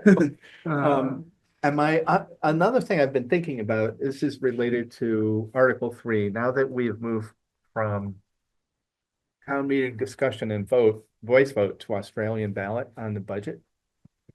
Some other towns, and I think Heinsberg is an example, break out their budget into separate votes. Right. Should we have that conversation on town meeting day? Do you want to vote for one item or do you want to break out the town budget into component parts? Police, highway and everything else. So to be clear, this year we are locked into voting on one lump sum. No, I think, Oh, I don't think we are. so, and that's the other thing I was We gonna are say, is voting like, at town meeting day. At that point, we are then locked into voting in one lump sum. well, this year, I think the select board could say, we want to vote We have a choice. yeah. all at once, or you could vote it separately, and you might, I don't know, maybe it would be like a non-binding conversation to see Yeah. what the feel of the voters is, because I think that you still want to have some flexibility, because each budget year might be different, and you might think, ooh, this should be separate, or this should be included based on the nuance of the year. There's a big change to a portion of the budget or something. Right, if there's a huge push, yeah, right, exactly. If one department needs like $1 million, whatever, you might, ooh, well, that should be separate. But we don't know that in March necessarily, but it could be a non-binding conversation perhaps. And, there are pros and cons. I know there are many people who've been like anti-Australian ballot and anti-breaking it out into parts. And the risk of breaking it apart is voters will approve part of the budget, one of the items, but not another, and then you have to deal with that one. Conversely, if the budget as a whole fails, well, now You have no idea. I'm gonna paraphrase the movie Come Hell or High Water. What don't you want? Yeah. So what is it you don't want? Broccoli. And we won't know. I like broccoli. See, Anyway. there you go. We'd have to vote on it. Yeah. Um, I am open to the idea of splitting it into three parts, law enforcement, highway and everything else, if you guys want to explore that. And If that frankly, is how Heinsberg does it, right? I don't know. Well, and it all varies. In even one example I think of is the libraries, where the library has trustees and they really have their own authority. Correct. And maybe, like, I just started thinking about this. Should we get out of the way and say, trustees propose something to the voters for your library budget? It's an interesting It's idea. it's Yeah. an interesting idea. It takes us out as the middlemen to try to be the arbiters of the Yeah, library well, budget. it's a small They bite have- out of the apple too. I have felt that awkward at capacity. times. Yeah. It's like, so we're talking about this, but should we even be talking about it? Bart, you make a good point. And if you think back to the compensation study, I think the library looked at the compensation study, the Water and Sewer Commission looked at the compensation study, and the Select Board did. Right, that's So an example. 3 different bodies had 3 different decisions, or potentially 3 different decisions. Yeah. And I will say, for disclosure, at the Water Sewer Commission meeting earlier today, I looked at the 2023 town report, which I brought. And if you look at the library page and then the library budget, you look at the water sewer page and the water sewer budget, it's not as clear as it could be that these are under the authority of something other than the select board. So that's also my suggestion, Good that point. both those sections are clear. Yeah. Water sewers, the Water Sewer Commission paid for by customers with some fees to the town, to and from the town. And really, if we hold to the principle of the trustees and the statute of libraries, maybe you should treat them more independently. Sure. I totally get behind that. So, I also Kara's think got that's her a hand good up. precedent. What do you guys want to do for? Meanwhile, we got this one, yeah. Well, do you have any thoughts on like start time, lunch, no lunch, like 10 o'clock and lunch. 10 o'clock and 10 lunch? o'clock and lunch. Sounds good. You know, yeah, exactly. Let's start, we probably won't finish before lunch, and that's good, because that'll break things up. Okay. Some people will leave, the ones that really want to stay will stay and finish up. Meanwhile, they'll be fed and a lot happier. Kara, go ahead. So my question goes back to how we used to do the budgets, and I don't know if there's another article in here that says the select board has the power to, basically, it was a line item budget that was presented to us, but it wasn't a line item budget that we were approving, because we then in a different article gave the select board the power to spend the money as they saw fit in the best interest of the town. So it basically said, here's however many million we're having approved for the budget. The select board can spend it any way they want, not based on the line items. So that's where I don't know how it will work if you go by department. If, like, I'm just trying to understand, if you break it out, how that works based on if you guys still have that article that says that you can spend however you think it should be spent in the best interests of the town. Does that make sense? No, that's a great question, because I think, yeah, right now, we go over it in line items in department sections, but the vote is on one lump sum. Right. And then actually it makes me think about unassigned and restricted funds, right? Like they're sort of by statute separated out, although I think that statute's changed and highway no longer has to be separated out, Yeah. so it can be used separately. But I do wonder if you vote it separately, if the library was voted $500,000, that unassigned fund probably has to stay with the library. But isn't that how it works now? The library? No, the all unassigned funds is sort of like you take the overall non-highway stuff and that's your It's a unassigned really good funds. point. I'm glad you brought up. I Well, thought- Kara made me think of it, so. But I thought library was an exception. How does I thought- reserves work? So different from reserve. No, for unassigned, but no, we've never broken out library on the unassigned funds. And I mean, I don't think they've ever come in really under or over budget either. Yeah. It's more like we've talked about police and flooding that have made us up and down. But yeah, no, unassigned funds have been all departments except for highway, and restricted is highway. So this would have implications, and in that scenario, if we wanted flexibility, I'm also sensitive to the role of the trustees, because I think they're supposed to have authority over their budget, which includes arguably unassigned funds or vacancy savings or leftovers. And so if I think about it, maybe it's just library that should be separate and call it out to say they get their budget and they manage it versus if unassigned funds are coming from the library to other departments, maybe that's not a good idea. Strictly because of the governance structure, I Yeah. think you might be onto something, yeah. Yeah, that is a very But here's my point with the library is there's still confusion, and even the library committee had to have it, the town center library building committee had to have it explained that the library's budget is for internal spending and the external spending is on all the rest of the taxpayers. So then it becomes that fine line. If you don't completely break those apart in a budget, then it can't be identified where the unallocated funds or the vacancy savings potentially are if they overspend on one line and underspend on another. So, I mean, I just want to know, are you continuing to have the article that says the select board can spend any way they want, no matter what's approved or not approved? Well, I think that's the question right now is, do we keep it as one number that includes all departments, library and highway?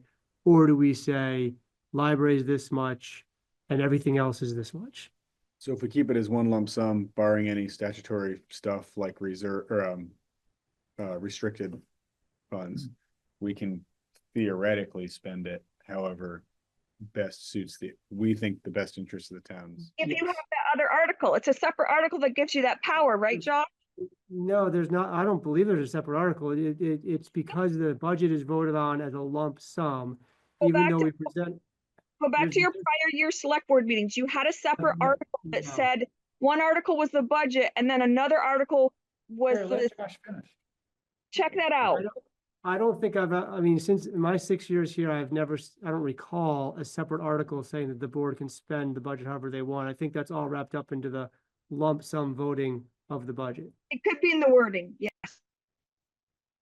You are correct in the wording. You are correct, but I think there's been conversations at previous town meetings of if we, and I remember this actually from VLCT training my first year.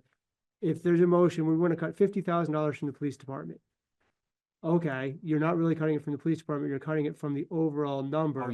With the advice to the select board that it was the will of the people there that it was supposed to come from the police department. Now, the board can go against that at their own political risk and say, yeah, we're just not gonna buy that highway pickup truck for $50,000, but we're still gonna fully fund the police department. But that risk then it's illegal, but the voters could come back and say, we were pretty clear if we wanted to cut it from the police department. I'm looking at last year's article and it's framed the same way as this Australian ballot article. And there's no separate article about, I think that, so I think that's the distinction, Kara. That's probably what we've talked about at previous meetings where Clint has probably even said, I don't want to put words in Clint's mouth, but I was at the same training with Clint where they said the voters can't necessarily do line item changes, but they can strongly suggest that that's what they want that money to be. right. So that's I guess my point too. If you break it out, what happens with that whole thing? And I'm not pro or con either way. I'm just trying to understand what the voters, the perception the voters would have if you broke it out and they voted something up or down. And then you could say, well, we don't care what you think. We still did it how we want. You know what I mean? Well, that's where I think, let's take the library, for example. Let's say that was a department that was broken out and the rest of the budget for all departments was under one line item. Let's say the library passes and the other one fails. Well, then the library is funded, but then we'd have to go back to the drawing board and go back to the voters with a budget for all their departments and try to get feedback from the voters on, okay, which part was too high? And then try to make those cuts and come back down and figure out how we're going to reallocate that money or what number we'll go back to the voters with. You got to be really clear what the library budget is, though, that it's only for the trustees' budget of internal spending, inside internal structural spending. It gets very nuanced, especially with the library structure and the MOU between the town and the library for spending on the building specifically. But that again is only one line item in like a 30 line item budget for the library because there's staff, there's books, there's other things besides just the maintenance line. But you're right, it is a nuance that would need to be explained. And then a bigger question, I guess, or more binding question would be, if we do break it out, are we legally obligated to maintain those pots of money separately? Yeah, that's we are. Right? No, I'm agreeing. I want to know. But I wrote that question down. Unassigned funds then be restricted to those budgets? Yes, but I don't know. So let's get an answer to that question. And then I was going to make another observation that each one of these is different, like Water Sewer Commission. actually pays some funding to the town for like administrative services for the business office and some other things. I don't think we contemplate that for the library, that the town, separate from what they manage, to the point that Kara has made. There are other overhead and administrative costs borne by the rest of the town that is paid for by the taxpayers. Ready to move on? Be one last thing, we should, before we make any decision, it would be prudent to get the input of the library trustees too. I mean, they might enjoy having the oversight. I think Lori might come tomorrow. I know I've had the conversation with her and with Suzanne. So they should both be here tomorrow. Okay. Okay. Consideration of entering an appearance in the appeal of the Development Review Board's approval of the zoning permit issued for construction at 1330 Jericho Road. So this is a decision that was actually issued by the zoning administrator, and then it was appealed to the DRB. The DRB upheld the zoning administrator's decision on the permit, and then it's been appealed to the state court, to environmental court. The select board's only real role in this statutorily is to enter an appearance, which would mean that our attorney would keep an eye on the court case as it proceeded, and then inform the board if there was a challenge to the zoning regulations as they're written. The way this works is this now goes to environmental court and it's heard de novo. So they act as the zoning administrator, as the DRB. So they'll hear from the applicant on their application. They'll hear from anybody else who wants to provide any input, and they'll compare that to our zoning regulations and determine whether or not it should or should not be approved. So it's really a decision of the board. Do we want to enter an appearance, which we've done in other cases like this, but as far as the specifics of the court case, the board is not really involved. Right, but we lose nothing by doing this. No, I think you actually gain making sure that if there's a challenge to the zoning regulations, you know sooner rather than later. Right. And then our attorney can help us out with a response to that. Yeah, I think it's prudent to make this motion and approve it. We do have a hand up. Go ahead, Kara. Just to also make you aware that in environmental court, the lawyer is representing the town of Richmond, not just the DRB. So as the select board, you have the legal right to, when you go through mediation, which is probably the first thing the judge is going to have you attempt to do, is you have the legal right to settle and not drag out a court case for a long period of time if you think it's reasonable. I have no idea what this is. I have not looked into it at all. Just having helped the town with a different case, and also having been to environmental court against the town and winning, I'm just letting you know you have the right to cut your losses at some point in time and settle. So just giving you the heads up that it's not just that you can be an interested party, you're actually paying for the lawyer. Thank you, Kara. Mr. Chairman, I move to authorize the town's attorneys at SP and F attorneys to enter an appearance on the town's behalf in the appeal of the DRB's approval of the zoning permit issued to J. McCormick for construction of a single-family dwelling at 1330 Jericho Road. Thank you, Jay. Do we have a second? Lisa, I'll second. Thank you, Lisa. Any further discussion? Hearing none, calling the motion to a vote. Please identify yourself and signify your vote. Lisa, aye. Adam, I. Bard, aye. Jay, aye. David, aye. Motion carries. Next is consideration of holding the second select board meeting in January on Tuesday, January 21st, 2025, to account for the holiday on Monday, January 20th, 2025. I'll do that. Mr. Chairman, I move to change the date of the second select board meeting in January to Tuesday, January 21, 2025, to account for the holiday on Monday, January 20, 2025. Thank you, Lisa. Do we have a second? Adam, second. Thank you, Adam. Any further discussion? Hearing none, calling the motion to a vote. Please identify yourself and signify your vote.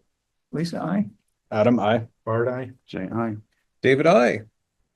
Minutes, warrants, and purchase orders. Let's start with a motion to approve the draft minutes of the December 16th, 2024 meeting. Does Bard move to approve the minutes of December 16th, 2024? Thank you, Bard. Do we have a second? Adam, second. Thank you, Adam. Anybody see any changes that need to be made to that draft? Hearing none, calling the motion for approval to a vote, please identify yourself and signify your vote. Lisa, I. Adam, I. Bard, aye. Jay, aye. And David, I. Next, I'll ask for a motion to approve the minutes of the December 17th meeting. David, this Bard move to approve the minutes of December 17th, 2024. Thank you, Bard. Do we have a second? Lisa, I'll second. Thank you, Lisa. Anybody have any edits to suggest to those draft minutes? Yes, sir. Okay, calling for a motion to approve as presented. Calling for the vote to approve as presented. Lisa, I. Adam, abstain. Bard, aye. Jay, aye. David, I. Motion carries. Moving on to purchase order.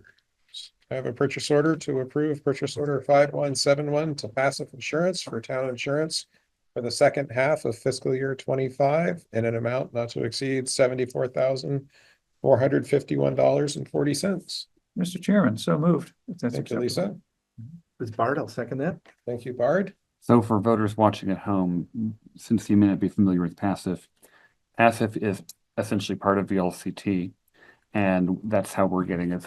As the purchase order says, property and casualty, workers' comp, fire department assigned risk program, etc. So that's what we're paying for.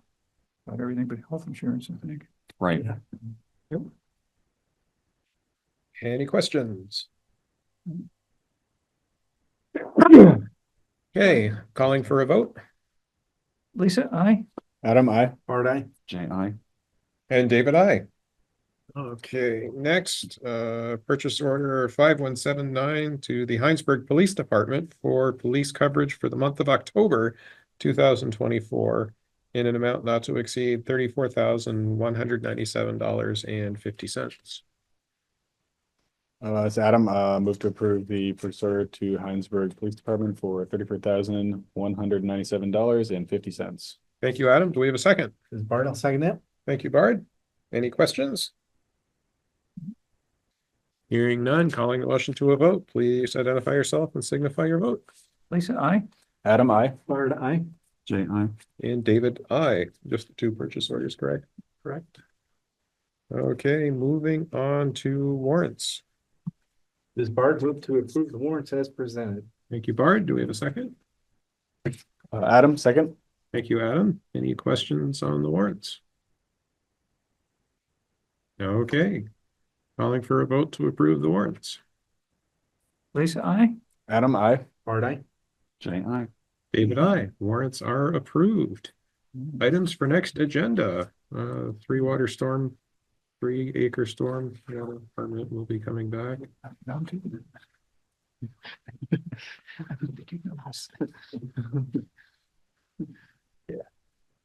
Would having the appropriate items. Yep. Yes. What was that? Hiring? Update on police hiring. Probably an update on Yeah. FEMA buyouts. Update on whatever well, no, we'll cover that tomorrow night. I was gonna say update on talking to the library board. Yep. Also, probably an update on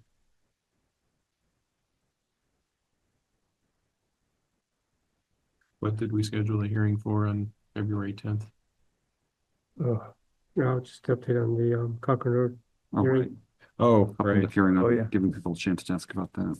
Yeah, I mean, just a reminder on that hearing. Yeah. Like, we don't want to talk about it until February 10th. Right. We should probably schedule budget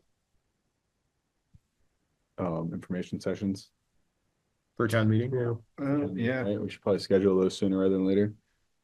Is there a way we can record and post those too? It seems like, Mhm. I mean, obviously they'll be posted because they're part of a meeting, but If we could put them out to like the general we put them public. out. Yeah, I think a little more all that, just promotional. Good idea. The more people that watch that, I think the better, Yep. better the budget will do. Yep. All right. Anything else? No need for an executive session. Mr. Chairman, I move we adjourn. Thank you, Jay. Since it is 10 o'clock. It's Bard, I'll second that. Next. Motion has been made and seconded for adjournment at 10:21 PM. Calling the motion That to a vote. is Lisa, I. Adam, I. Jay, I. David, aye. That.